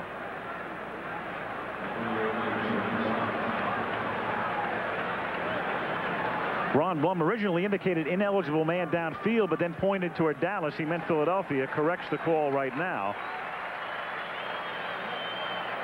And Dan, you know, on a screen like that, when it gets out of sync and out of timing, you run a real risk of having those linemen who can't see what's going on moving downfield. Ineligible player, number 61 offense, illegally downfield. That penalty is declined, 2nd down. That's the center, Steve Everett, out in the screen, got beyond the line of scrimmage, got the flag. You saw Ricky Watters tied up with rookie defensive tackle Antonio Anderson all the way out of bounds. But you're right, Frank. Once a screen is out of sync, it's not ever going to get back in sync. Makes it 2nd down and 18 from the 46. Crowd really into it now. Detmer underneath, hits Jason Dunn. Short gain, tackled by Randall Godfrey. It's a pickup of about 3. It'll be 3rd and 15. Funny how something as seemingly trivial as a 5-yard penalty changes everything. The Eagles doing extremely well running the football. All of a sudden have a delay of game, get into a 1st and 15, and now back-to-back passes, and they haven't netted a yard yet. Philadelphia up by 8. A little more than 9 minutes to go in the third. 3rd down and 15. Only a 3-man rush and 8 back, and somehow it goes through the arms of a defender and into the hands of Michael Timpson, through the hands of Charlie Williams, but still short of the 1st down. I think it was right between his hands. I think he thought he might have had the interception. Tough situation here now. I assume you're going to punt it. It's a 55-yard field goal or somewhere in that vicinity. They're at the 38-yard line. It is 4th down and a long yard. If it's the old rules where you get the ball to 20 after a missed field goal, I think they tried. Oh, yeah, you saw that it was tipped and yet still caught. And should have been caught by Williams. Tom Hutton. Dion calls for a fair catch, but he's going to let it go at the 6-yard line. It was actually Kevin Mathis calling for the fair catch. Mathis was back and let it. Detmer, well, he's not going to dazzle you with those numbers, but he's been effective, and Troy having what for him is a terrible night. Played a lot of football to see a couple of mediocre passing numbers like that. 1st down from the 9-yard line, and Emmitt Smith begins this drive with a 1-yard gain up to the 10. 2nd down and 9. 8:20 to go. 3rd quarter. Philly up 17-9. To this point in time, you just can't say enough nice things about the defense of the Philadelphia Eagles. They are flying to the football. They are being stout at the line of scrimmage. They are battling the Cowboy receivers every inch down the field.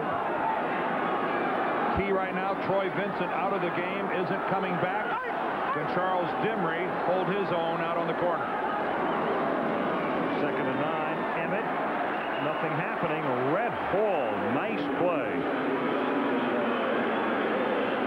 Hall made that interception last week. Key play of the game against Brett Favre, leading to the victory. Former 49er. And that time working against Nate Newton, and he takes Nate back to the inside, and Nate Newton playing with really only one arm.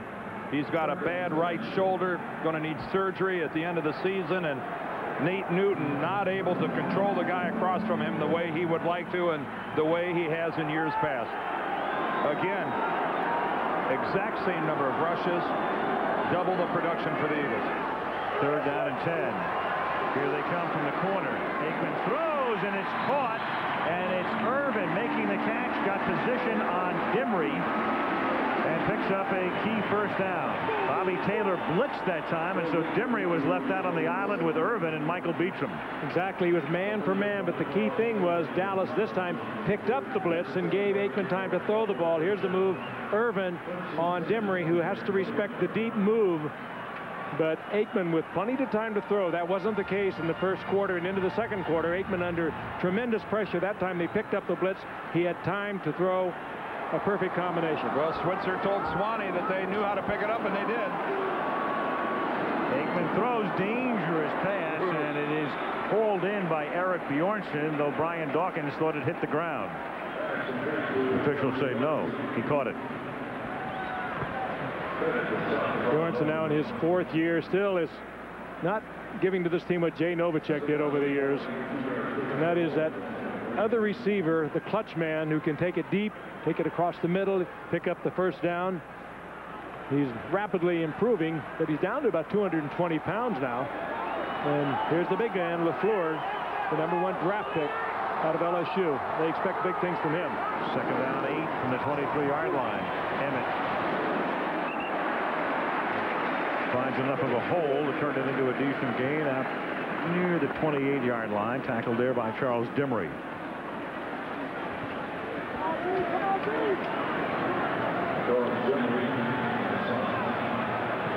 Up close looking at Emmitt Smith coming right at you, but not experiencing the massive holes he's seen in the past. 3rd and 3, and it is dropped by Eric Bjornsson.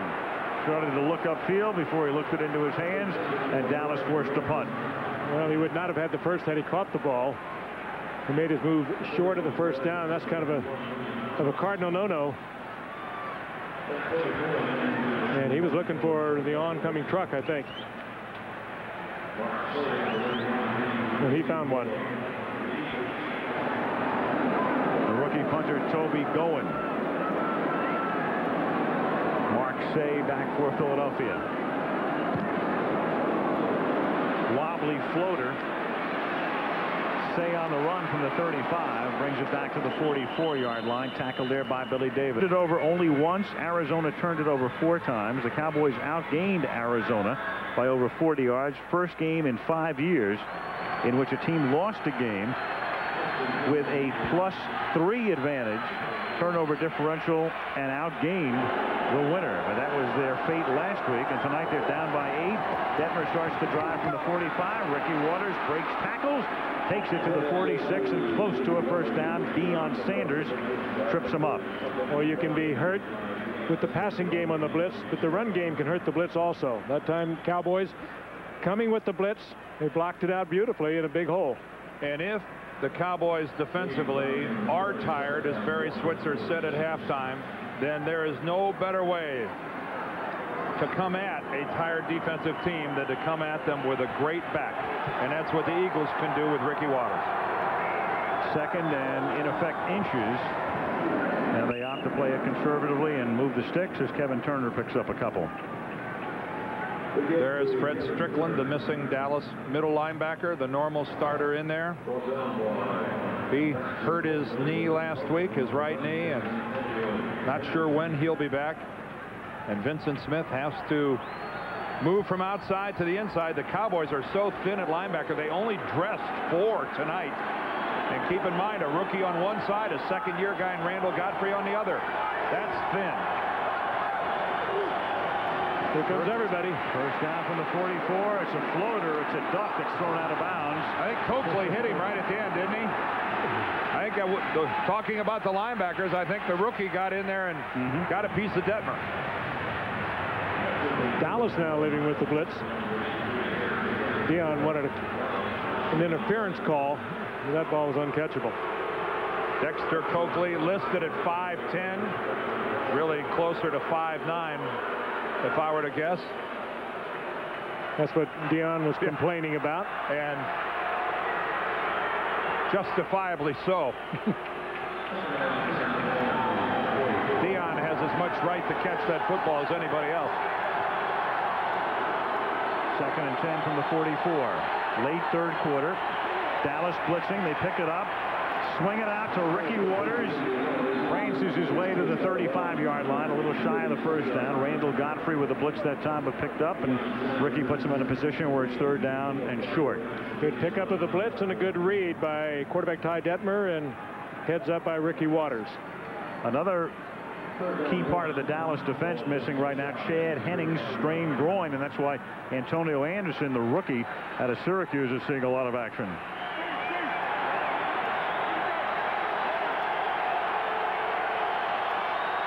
Third and a long one. Waters. First down to the 32-yard line. An offensive lineman's dream. Being able to hammer it away at a defense. You have the lead. You have the luxury of being able to run the football. And right now, Mayberry and Panos and Everett, Beckles and Brooks are having fun. Well, for the second week in a row, Dan, it's been this hot weather for the Dallas Cowboys. They had all kinds of problems in the fourth quarter last week against Arizona in that heat. From the 32. Detmer buys time. Throws 20-yard line. Irving Fryer. Been pretty quiet tonight, but they go Irving's way. Former Patriot, former Dolphin. First catch of the night for Fryer. Well, he has been attracting double coverage wherever he's gone on the football field. I know Barry Switzer, when they went into this game, said we've got to stop Ricky Waters and we've got to stop this man, number 80. He is the lifeblood of this passing game for Philadelphia. You take him away, and you saw the numbers a moment ago. They were under 100 yards. And a first down pass and completion for a first down. Right now, John Gruden has Dallas on their heels. Here's Waters, and he's now gained 97 yards. A flag is down. Antonio Anderson makes the tackle. And it's against Philadelphia, so make Ricky's number 96. Ray Rose wearing his John Thompson towel. Well, he knows how much that hurts. You've got a good thing going. 10 yards, repeat first down.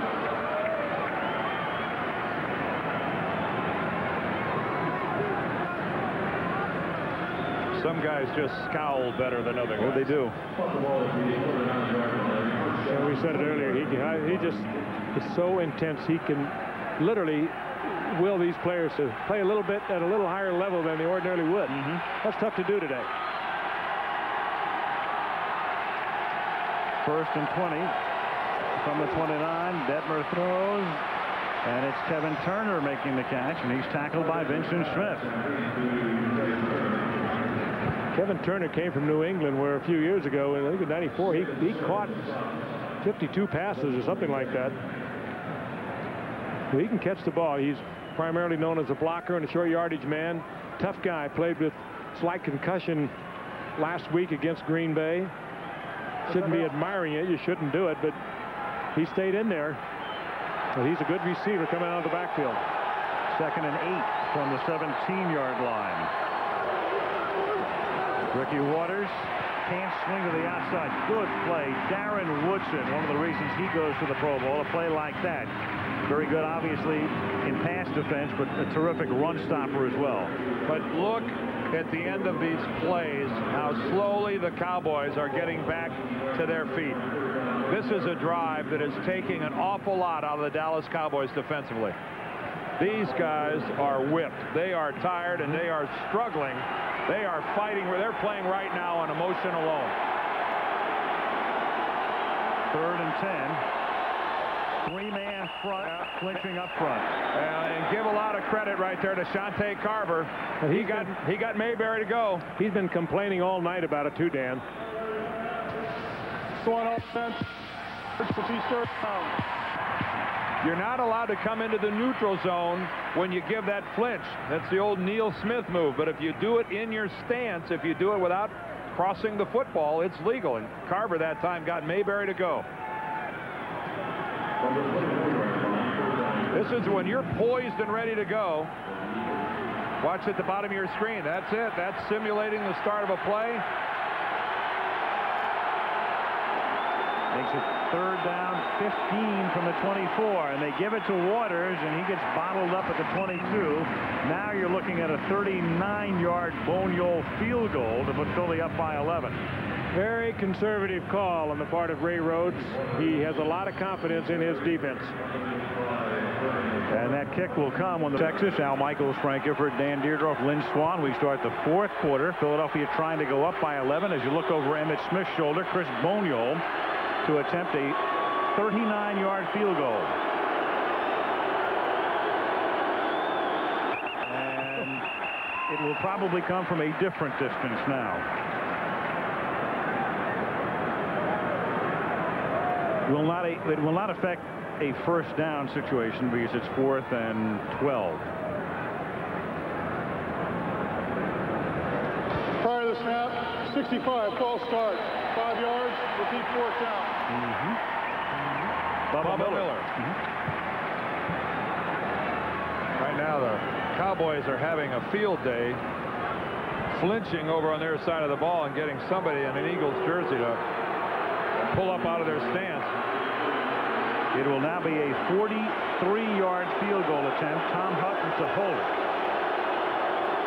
Boniol has made one and missed one tonight, and this one is good, just inside the left upright.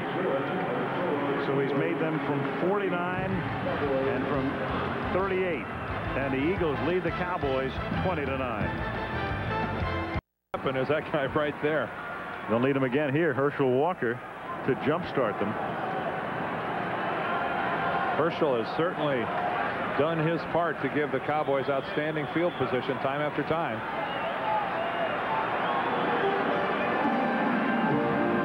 Cluster coverage. Boniol's kick is a wobbler, and that just does stay in bounds at the 10-yard line to Brock Marion. And despite pinning him, there are the Eagles again, and their shortcoming rears its ugly head as he brings it all the way back to the 42. Boniol knocks him out of bounds. Boniol shows a little speed for a kicker. Yeah. I thought Brock Marion was going to be able to turn the corner. Chris Bonial really sprinted for a kicker. Bonial also got the ball to the man he wanted to get it to keep it away from Herschel Walker, and Marion runs it right down their throat. Joe Alvazano is so happy because that's a whole lot more than he expected. Fielded at the 10-yard line, right on the sideline. And this is pretty doggone good speed by Chris Bonial. 48-yard return. Now Dallas in business again at the 41-yard line. Aikman throws, going deep, caught, over the shoulder catch. Michael Irvin inside the 15. And Bobby Taylor with pretty good position. That ball perfectly timed out with Michael Irvin, and I can't tell you how many times they practiced that. Well, the playmaker doing everything he can do to fire his team up. Michael Irvin is the emotional leader of this football team. Look at this. It is on the inside where he should be. Again, that very physical pushing and shoving on the part of Michael Irvin that doesn't seem to draw flags. And a perfect pass from Aikman. From the 14, Emmett Smith dances his way down to the 10-yard line, banged hard by William Thomas. Emmett a little slow in rising. How many times tonight have the Cowboys had that great field position and just couldn't get it in? Well, they don't even want to hear the two words that begin with an F and a G. Last 7 drives inside the 20, going back to last week in Arizona. No touchdowns.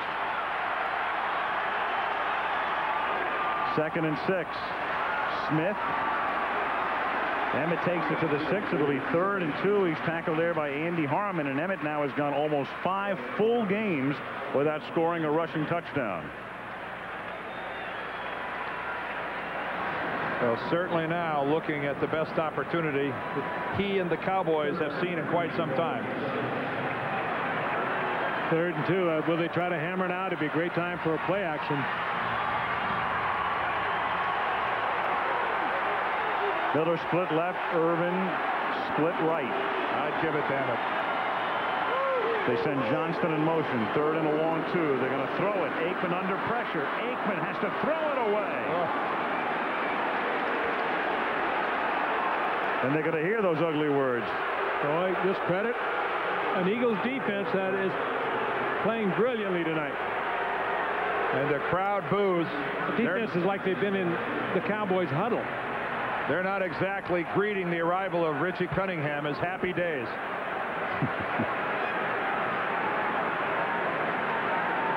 Another look, just no place to put it.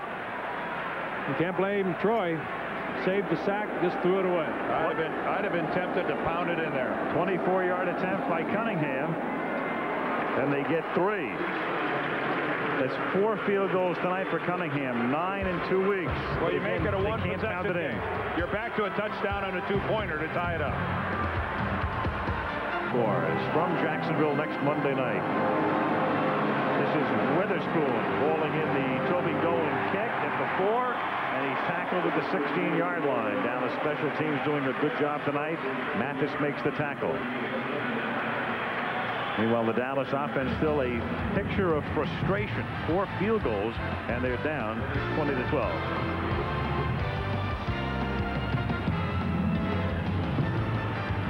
Start this drive from the 17-yard line. And they give it to Ricky Waters. Gain of 2 to the 19-yard line. 2nd down and 8, and a marker is down. A late one.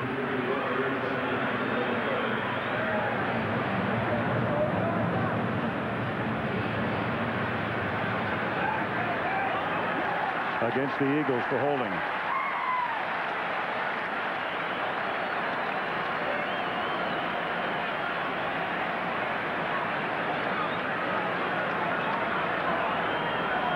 Referee is Ron Blum. Holding, 80 offense. Half the distance to the goal. Repeat 1st down. Monday Night Football is being brought to you by Miller Lite, now the official beer sponsor of the NFL. The new Dodge and the new 4-door Ram Quad Cab pickup. The rules have changed. Visa, the official card of the NFL. It's everywhere you want to be. And Southwest Air. Troy Vincent hurt in the first half, listed as a sprained shoulder in a sling, looks on from the tunnel. Meanwhile, Barrett Brooks, the tackle, was just hurt on the last play for Philadelphia. Jerry Kraft spells him. 1st and 18. Pressure is on. Waters takes the swing pass, and Woodson wrestles him down at the 11-yard line. Good play by Woodson. You can juke him all you want. He's going to line up on your belt buckle, and he's going to take you. Darren Woodson has played a really special game to this point. He's been making tackle after tackle, big play after big play. Exactly what you want out of your strong safety. He is a force in their running game. He's been a force in their passing game. 2nd down, 15 from the 11. Detmer guns it over the middle, but a short gain. It's complete out to the 16-yard line. Waters makes that catch, and he's tackled there by Vincent Smith.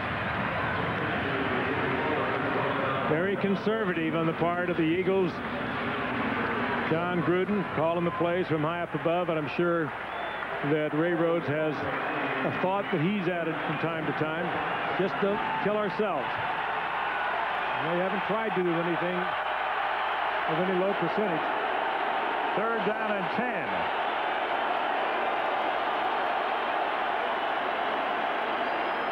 Detmer hangs in, throws, and it's incomplete, intended for Irving Fryer, blanketed by Deion Sanders. 4th down.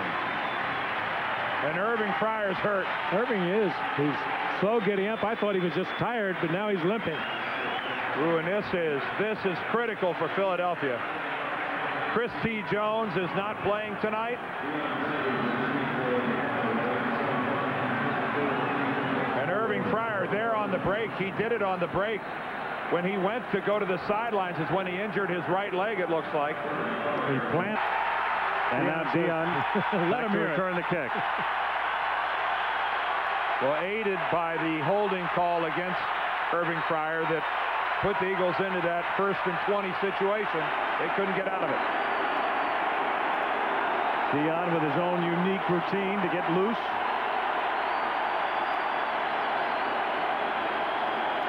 Tommy Hutton's a punt. Low liner. Deion angry because he couldn't field it on the fly. Has to grab it on a hop. And he's tackled at the 35-yard line. Looking to lateral. Deion angry. He wanted to grab it on the fly, but he's an outfielder. And he knew he couldn't get it. He'd have to short hop it. 10:48 left in regulation. Shape the image of this team. You all read about it and heard about it, how the Cowboys were going to tighten it this year. Different kind of training camp.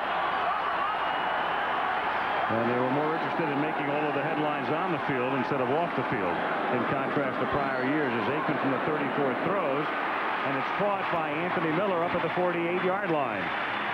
And things went fairly swimmingly for Dallas outside of that Nefer DFW with Barry Switzer with a loaded handgun and his carry-on, for which he was very contrite as they work on Michael Irvin. That looks like a cramp. And that's what you get when you get on the verge of dehydration. Irving Fryer having his right ankle retaped, trying to get him back in this football game. They're not allowed to say who it is and who they are. Meanwhile, Irvin needs assistance, and Deion comes in, and that's Deion at the top of the screen. Chin strap dangling from the 48-yard line. And Aikman throws for Deion, but can't communicate with him. That was a double out by Deion working against Bobby Taylor. Bobby Taylor was not impressed with the double out. Let's take a look at it. A little out move, then it looked like you're going to fly, and then you take it out again. Top of your screen, man-for-man coverage. They're not too concerned about Deion. Now you're doing that. Now you do it right there. Taylor spins around, but when you're that far away from the passer, you can do the spin around and get back to the ball. Really trying to work on the left calf of Irvin. 2nd and 10. Flag goes down. There was flinching and movement. And Smith carries the ball to the 42-yard line of Philadelphia, but let's see about the call.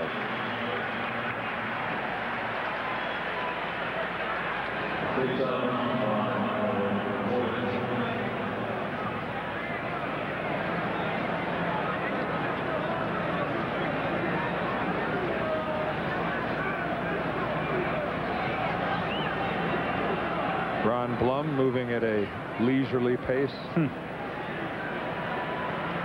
And speaking with, well, he's a golfer. He's not headed for a 4-hour round at this pace. And he and Aikman are going to go over the options here. The pass, see, Smith took it to about the 43. 59 defense. Penalty decline. 3rd down. So they opt to take the play, which leaves them with a 3rd and 1 at the 43-yard line. Mike Mamula was offsides. And Larry Allen, remember, gone on the right side. The strength of the Cowboys offensively now lies on the left side of their offensive line. Tight formation, and Aikman's going to do it himself. He needs a long yard and appears to have it. Willing his way to a 1st down. And Blum makes it official. And Ray Donaldson's not that big man at center anymore. A little risky there with Clay Shiver trying to fill in for the big Ray Donaldson, who retired. Yeah, Shiver is new at the center position. Nate Newton is banged up at left guard with the bum right shoulder. Larry Allen is on the bench. Pretty risky call right there. Mark Tuinei in his 15th year in the league. The good news is Eric Williams is back better than ever over at right tackle. From the 42-yard line, they pick up the blitz, and it is caught by Step Fred Williams, who comes in for the injured Irvin. 1st down at the 25 on his first catch of the night. Good timing between Aikman and Williams. See the good timing. Williams had no choice. He had to catch that ball because he turned around and looked for it, and it was right in his face. 3rd round pick a year ago. Let's take a look at Stepford. 6 feet tall, kind of frail, but 5 receptions last week against Arizona and really pressed the Cowboys. It's a bad scene here. Yep. Michael just can't get that calf muscle to loosen up. 8:20 left in regulation. They didn't get this. And that's the 2nd time they've had to take a timeout in this half. So here's a team trailing by 8, needing to conserve timeouts. They have to get into the end zone, in effect, twice to tie the game. Once on a touchdown and again on the conversions. And now they're down to only 1 timeout.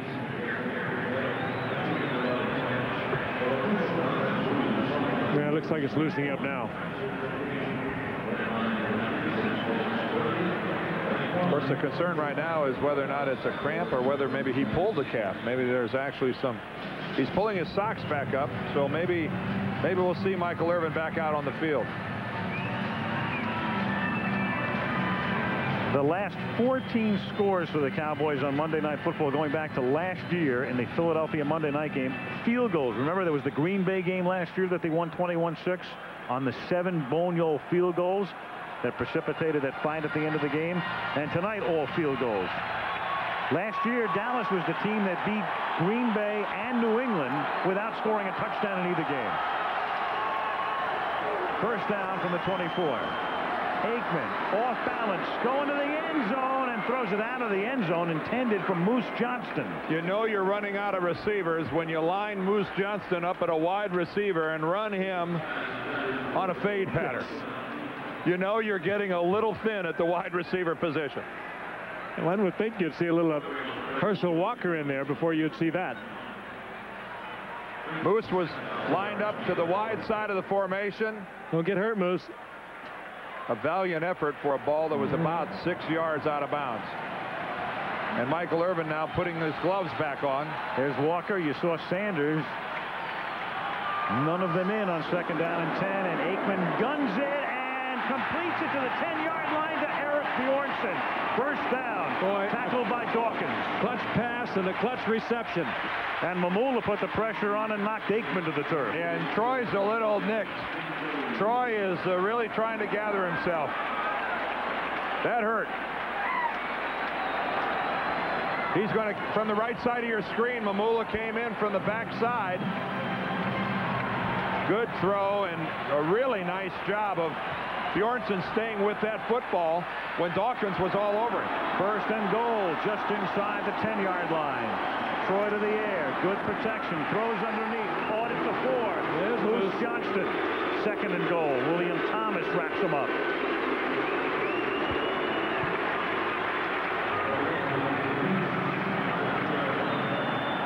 Irvin's going to try to come back in the game. And the big tight end comes in, David LaFleur. 2 tight ends. Emmitt Smith, Emmitt Smith, Emmitt Smith. Got the ball at the 3-yard line. Pound away. Ninth play of the drive, out of the eye. Johnston, the blocking back. Emmitt, the eye back. Emmitt Smith seeking the end zone. Wrapped up at the line of scrimmage and thrust back by his ex-teammate Darren Smith. Well, Philadelphia last week so good against Green Bay inside the 5. And there's not a whole lot to the outside against this Eagle defense with their speed.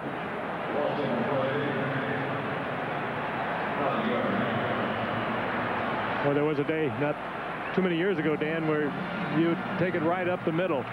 He looked back to the inside, and Michael Zordich, the strong safety, was in the hole. That was when Donaldson was there, Allen was healthy, and Newton.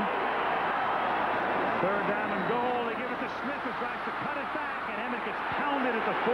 4th and goal, and James Willis makes the tackle. What you can't do against this kind of speed is change direction on it. And if you're looking for a big, big difference in this Dallas Cowboys football team, here it is. Back-to-back nothings out of Emmitt Smith and his offensive team in a pressure situation down on the goal line. Just losing the war at the line of scrimmage. Yeah, that's not Emmitt's fault. Nothing there. Down to Richie Cunningham for a 22-yarder.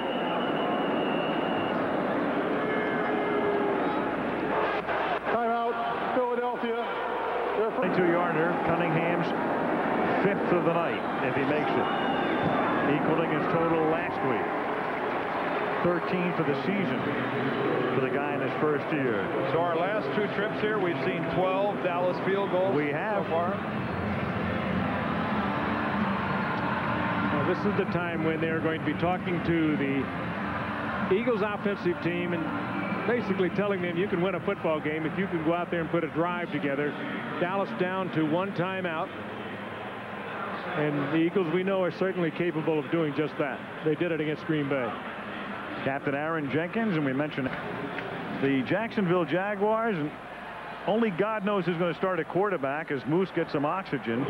There's a slight chance it could be Mark Brunell. Rob Johnson hasn't practiced, and he led him to that win on opening day, and then Steve Matthews led him to the win against the Giants, and he's got the ex-Steeler Jim Miller.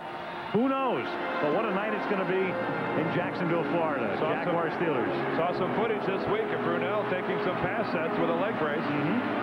Derek Witherspoon brings it back to the 20-yard line. It's going to be a lot of fun the next 2 weeks as we go to Jacksonville for the first time and then into Charlotte for the first time ever the following week as the Panthers take on the 49ers. Good news for Philadelphia. It looks like Barrett Brooks, their regular right tackle, is coming back onto the field. Remember, he came out the last time the Eagles had the ball. This is a gut check time now for both sides of the ball here. The Dallas defense and the Philadelphia offense. Fans know it. Aren't those fun, Frank? First down from the 21-yard line. They give it to Waters. He picks up 2. Up to the 23. The Eagles will now take as much time as they can between plays to let the clock tick down. Again, it can only stop once with a Dallas timeout and then once more at the 2-minute warning. Waters tonight, 18 carries, 99 yards. Philadelphia has to be a little careful they just don't get too conservative about this. One thing Detmer has shown that he'll not hurt you. Here comes Dion over to shadow Irving Fryer in the slot. He takes the play clock all the way down to 3. They give it to Waters, and Ricky very close to a 2-yard shy of the first down of the 29, setting up a very crucial 3rd and 2. Oh, and boy, does that run give John Gruden, their offensive coordinator, a lot more options. Boy, his playbook has expanded by a bunch when you're now looking at 3rd and a deuce. I think Deion Sanders drinks coffee during a football game to stay awake. They don't go that way very often. 3rd down and 2. Huge defensive play for Dallas. It's locked up with Irving Fryer as Dion. doesn't get it, so they hold and they'll get the ball back. Well, when the Dallas defense had to do it, as long as they've been out on the field, they came through. And a very frustrating 3 in and out for Philadelphia.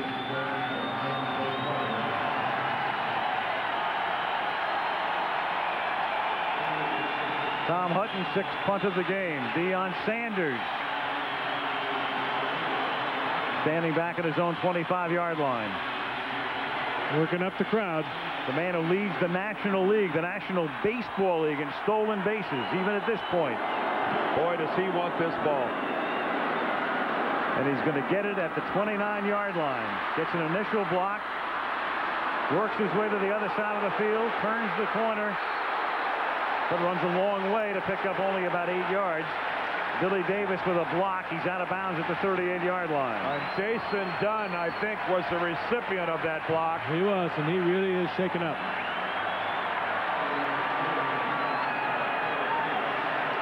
Jason, the man on the edge. He'll come into the screen on the left.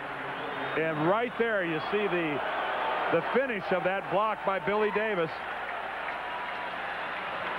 Caught Dunn right in the chest, and Dunn is slow coming off the field. When you don't see those coming, those are devastating hits. Well, here's a wonderful opportunity to demonstrate it. Well, he has collected a group of players that think and feel like he feels. It's a 100% effort at all times. This drive starts from the 39. Dallas needs to go 61 with 1 timeout and a 2-minute warning. And Aikman had it slip out of his hand and incomplete. Moose Johnston, the intended receiver. Well, that will happen on a very warm night also.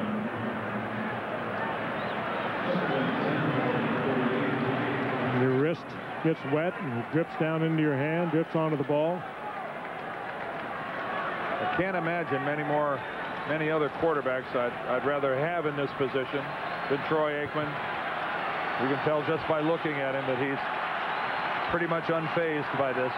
Irvin, of course, back. On 2nd and 10. Aikman throws, and that's almost picked off and knocked down by Rhett Hall, who had the interception last week on the Brett Favre backhander. 3rd down and 10. Michael Irvin is going to leave. He can't do it. He's cramped up again, and just when they need him the most, he's going to have to leave. Again, trying to get it to Johnston. Well, and as is oftentimes the case, the one defensive lineman who doesn't get any penetration at all ends up blocking the football. Rhett Hall never left the line of scrimmage, and yet had the presence of mind to get up and block the pass. 3rd down and 10. Stepford Williams in the game to replace Irvin. And they're reduced to trying it on the ground. And Emmitt Smith can get only 5 to the 43, where he's tackled by Zordich. Whoa. And the crowd sending a message to Ernie Zampese. Not a nice one. And that is a questionable call. You've got 3rd and 10. Well, they've got to go for it now. They have to.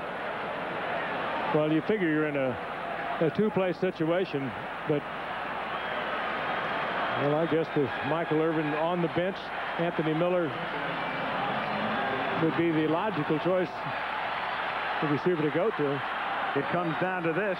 4th down and 5 from the 43. A little flare to Emmitt wouldn't be bad either. Emmitt stays in the block, and it is incomplete, but a flag is thrown. They call interference on Dimry. Right in front of the Philadelphia bench. Oh, and the Eagles players are out on the field. They better.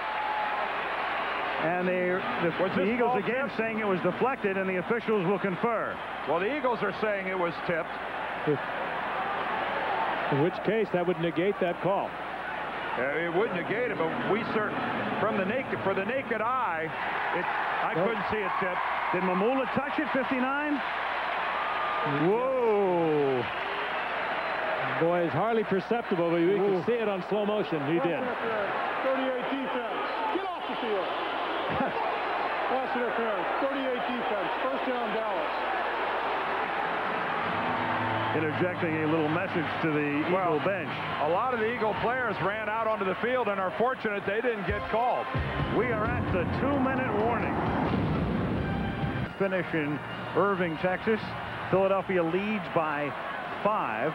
First down after the interference call at the 44-yard line. Michael Irvin not in the game.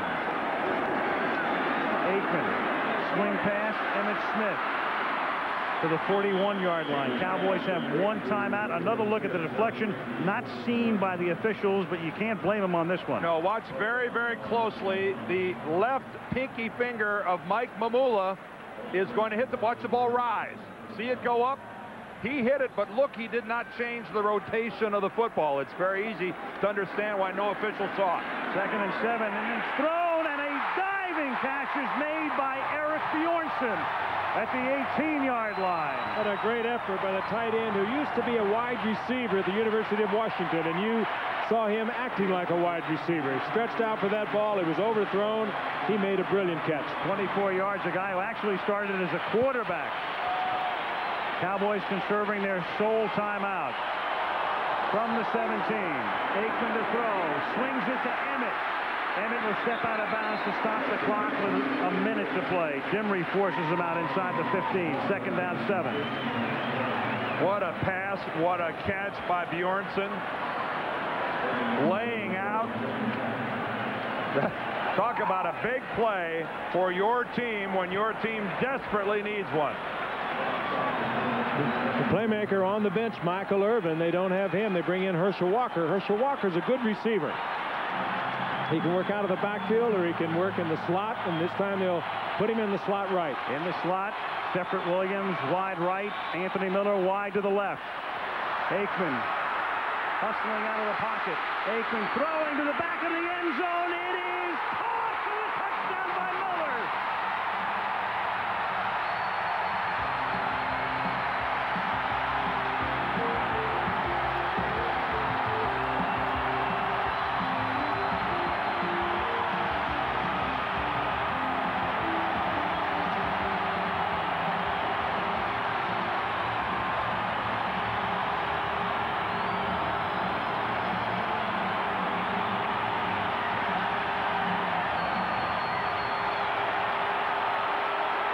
Troy Aikman kept that alive. Anthony Miller, who they said they needed back desperately at wide receiver, they were right. But Aikman throwing it back away from the way he was running, a brilliant pass. And look at that. That ball was actually hit by Watson. Watson tipped the football, and Miller stayed with it. And the Cowboys will go for 2 to try to make it a 3-point lead. Remember, Philly gets the ball back with 51 seconds, and they have 2 timeouts. Troy throws, and it's incomplete, so it's a 1-point lead, and a Philly field goal would win the game as Darren Smith put the pressure on Aikman. So as Irvin and the rest look on, Michael out of the game because he's hurt. Miller missed last week's game because he was hurt, but he's the hero of the moment. It's 21-20, Philly to get the ball back with 51 ticks to play. With it. Well, first of all, great concentration on the part of Anthony Miller. I think everybody in the stadium thought that Troy Aikman was going to run with the football and try to pick up a first down running with the football. He had tons of open field in front of him. And it surprised me when he put the ball in the air. I thought he was going to keep it. But he got it right to Anthony Miller. And Tim Watson, for a long, long time, is going to have visions of that football going right between his hands. And going with extra adrenaline since it's 5 yards deep, and Witherspoon is going to come out with it. And he's tackled at the 16. Darren Woodson. And 2 weeks in a row, amazing endings on Monday Night Football. I have never in my life seen a coach so stricken as Joe Bugle was last week in Oakland at the end of the game, nor have I ever seen a coach so ecstatic as Barry Switzer just was as we saw that replay following the catch. And this one is not over. But Anthony Miller, Barry Switzer told us last night, we need him back desperately. What an understatement. First down from the 16. They have 2 timeouts remaining. And Shante Carver comes across the line. Well, Mayberry at left tackle is been doing it wiggling and wobbling and all sorts of movement over there in his stance. This won't help Philadelphia. Again, a difficult throw by Aikman. If this ball Deflected by Watson. Great concentration by Miller. But right between Watson's hands.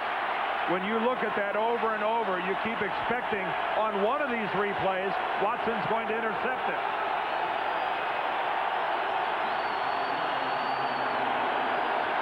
First and 15. That's Philadelphia's 13th penalty of the night. Detmer guns it to the 35. Caught by Freddie Solomon, the hero last week. He caught the winning touchdown pass against Green Bay. Philly wants to conserve its timeouts. Detmer says, I'm going to spike the ball here to stop the clock. And he does with 28 ticks left. Bonio's record, his best kick is 52 yards, and that's the kind of range they're going to have to get into. How ironic, if it comes to this, that we could see Chris Boniol in Texas Stadium line up a field goal in an attempt to beat the Cowboys. I guess in this era of free agency, we should get used to it.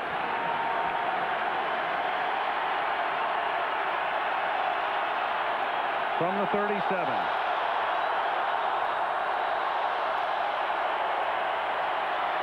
Detmer guns it too high and incomplete, intended for Michael Timpson. Pryor back in the game. Irving was shaken. He was covered that time by Kevin Smith. Well, Ty had to step way up in the pocket. Shante Carver with the pressure from the outside. Timpson was open. Detmer just couldn't get him the ball. Detmer knew he was in trouble and about to be sacked. He just fired it a little too high and a little too high. From the 37 on third down. Fired to the 50, juggled, caught. Timpson makes the catch at the 50. Timeout, Eagles. 16 seconds. Well, and the key here, the key is that the Eagles still have one timeout left. So they can work the middle of the football field. They're not restricted to throwing to the sidelines. They can use any part of the field they want because they can stop the clock to get Boniol on the field. Boniol's career-long 52 yards. So to kick a 52-yarder, you have to get to the 35-yard line. They're at the 50. That 52-yarder for Boniol was 1 year ago today as a Cowboy against the Colts. Well, what they call is going to be dictated by what they have picked up, what the Cowboys use in given situations. And ideally, you would like to throw it into the middle of the field and get a run and then kill the clock.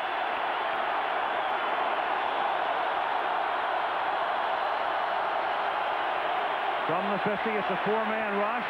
Detmer, he may have been across the line of scrimmage. It's caught at the 30-yard line. It's taken there by last week's hero, Solomon, who takes it to the 5-yard line, and they'll take a timeout as the clock ticks down to 1 second. And there's no flag. No flag anywhere on the football field. Detmer was very close to going across the line of scrimmage.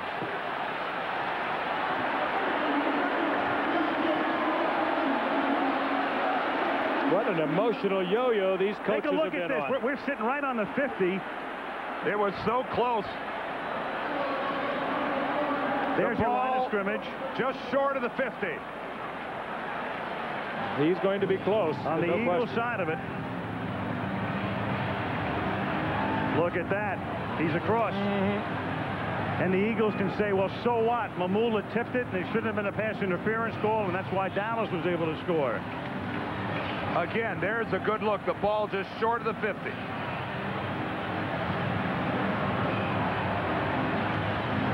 Oh, the foot and the ball both across the 50. Yep. And the crowd's looking at that also. And he's inside the logo. Yep. It's the official was starstruck. Right. I'll disregard that. Both the foot and the football were across the line of scrimmage when he delivered it. 22-yard attempt for Chris Boniol. Tommy Hutton to hold it, to win the game for the Eagles. And drops it, and Hutton loses the football. Do you believe this? And Dion will tell you it's divine intervention, and nobody's going to argue with him. And this game is over. Unbelievable. Eagles players are throwing their helmets. They're lying all over the field. That was impossible.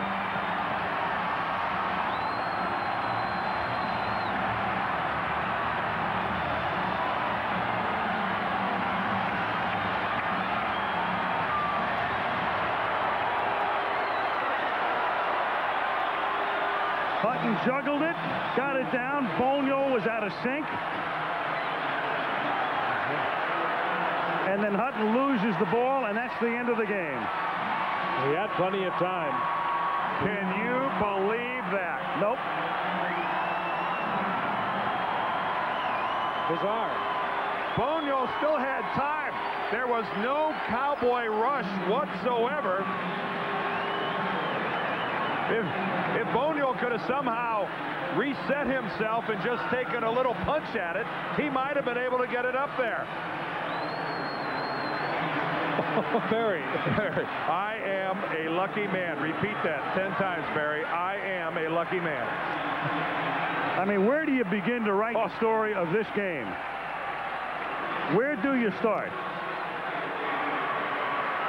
That is one of the, that's as improbable a win as we've seen on this package in God knows how long. How about I've been here 27 years. You know something, though? Like this.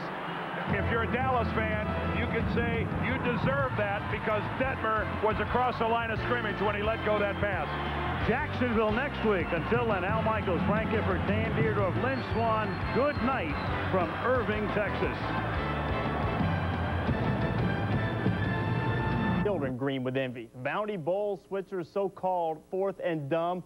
But the soap operas usually pale against the question, will Philly have running waters? The Eagles 0-3 when Ricky's held under 100 by the boys, but 2-0 when he busts the century mark. And Ricky averages nearly 120 yards per game when he plays on Monday night. Off to Big D, and it was a wild one. Cowboys' first home game of the year, Dallas's first possession.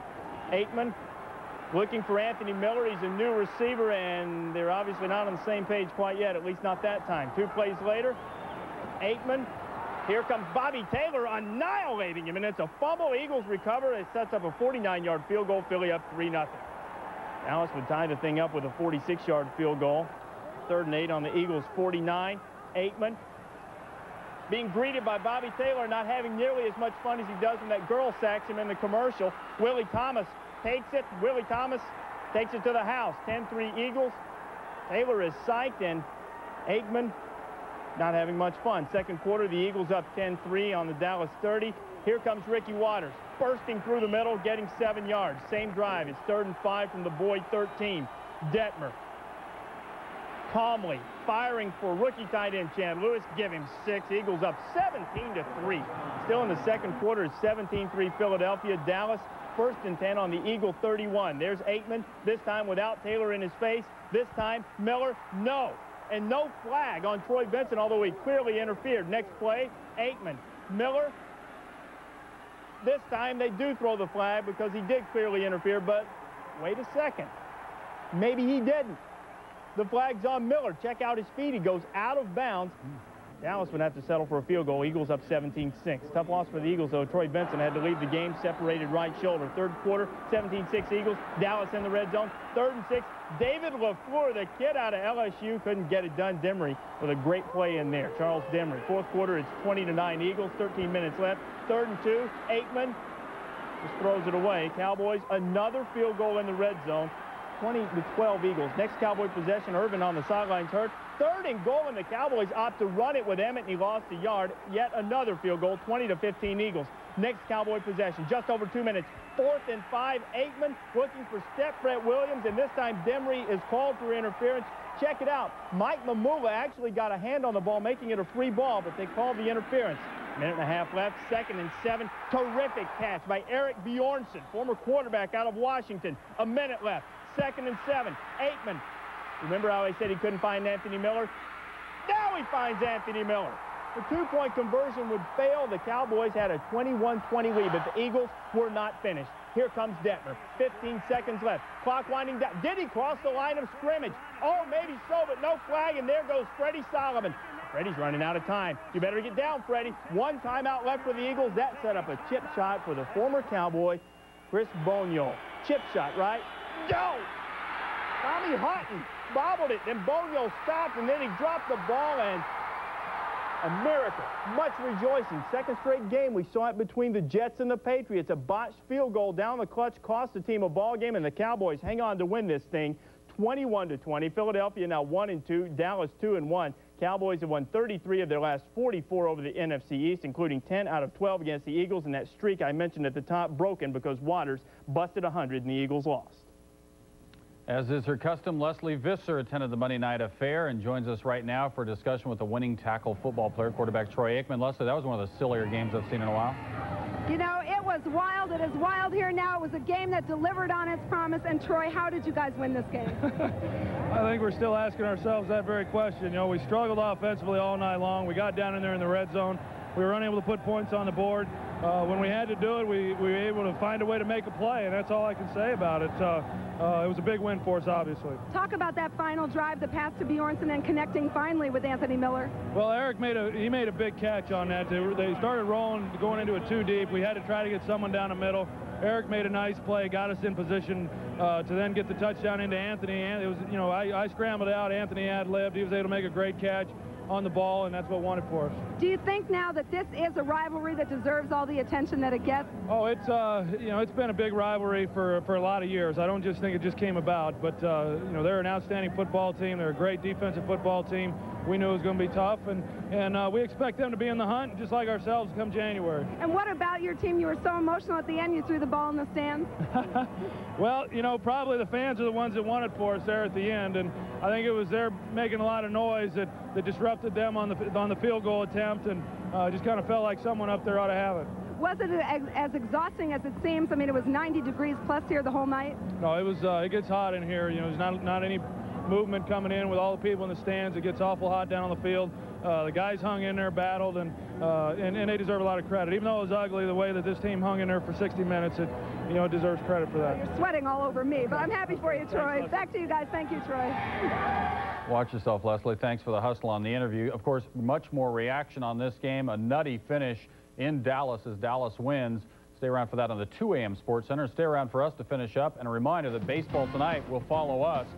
It's about set to go. Dave Campbell just... And kickoff's not Kevin Butler's strength. No, although he's had one touchback tonight.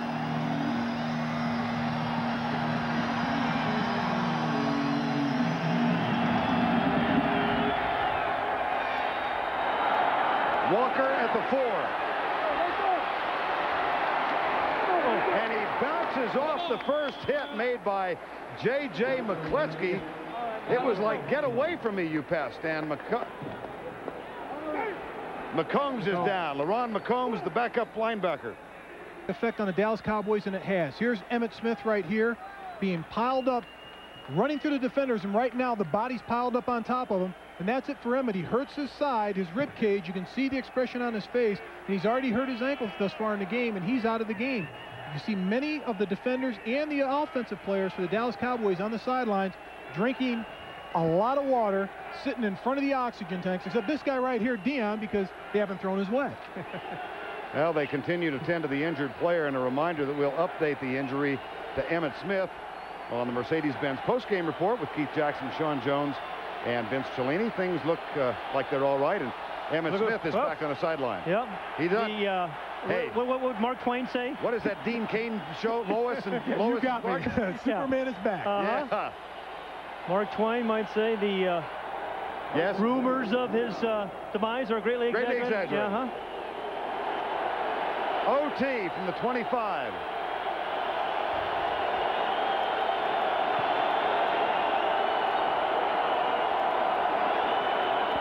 Play action for Aikman. Deep left side, caught up at the 37-yard line. That is a first down.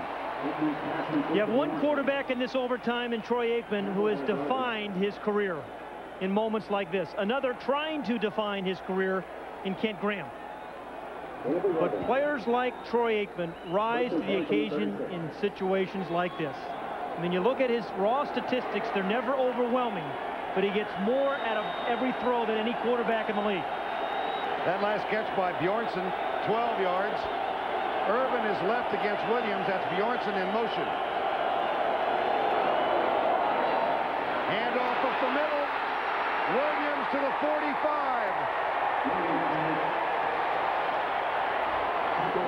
Brent Alexander, but a 17-yard gain. And that's what I talked about the last series. Even though Emmitt Smith is one of the best backs in the NFL, when you got a guy with fresh legs in a situation like that, give him the football. And Sherwin-Williams has fresh legs. Picked up 17, the ball at the 45. Richie Cunningham's longest field goal is 52 yards. That was his first field goal last week. Williams goes left. Gained a couple. Well, they need about, another 7-8 yards to get into that kind of range. I mean, they're not thinking that way right now. They need to get to the 35-yard line to give him that kind of shot. So they're nearly in a situation to give Cunningham at least a chance to win the ball game. Must be an agonizing feeling for a quarterback. Yeah. When you can't do anything. Sit and watch. You know, that coin toss in overtime is the most critical thing in overtime, really. He gets it started. You want the ball desperately. 2nd and 8. This is Bjornsson. Max blitz, play action. Aikman, screen pass, left side. And lo and behold, Eric Swan was putting the pressure on quarterback Troy Aikman. Here's Eric Swan coming up. They go with the blitz on this play, but Eric Swan over Larry Allen comes up, goes right between Eric Williams and Larry Allen and splits them and puts the pressure on quarterback Troy Aikman. He is a remarkable player, Eric Swan. Now the Cardinals have gone with their prevent defense, their nickel defense. 3rd and 8. Ball at the 43-yard line. Williams a setback. Davis and Steph Brent Williams wide right. Irvin left. Aikman, blitz. Incomplete, dropped. Aeneas Williams knocks it away. Tipped. I'll tell you, this has been a fun battle. There's been a couple of them. Eric Swan and Larry Allen. And Mark, you've been talking about Aeneas Williams and Michael Irvin all evening, and Aeneas Williams has really gotten the better of that matchup. That's a great play.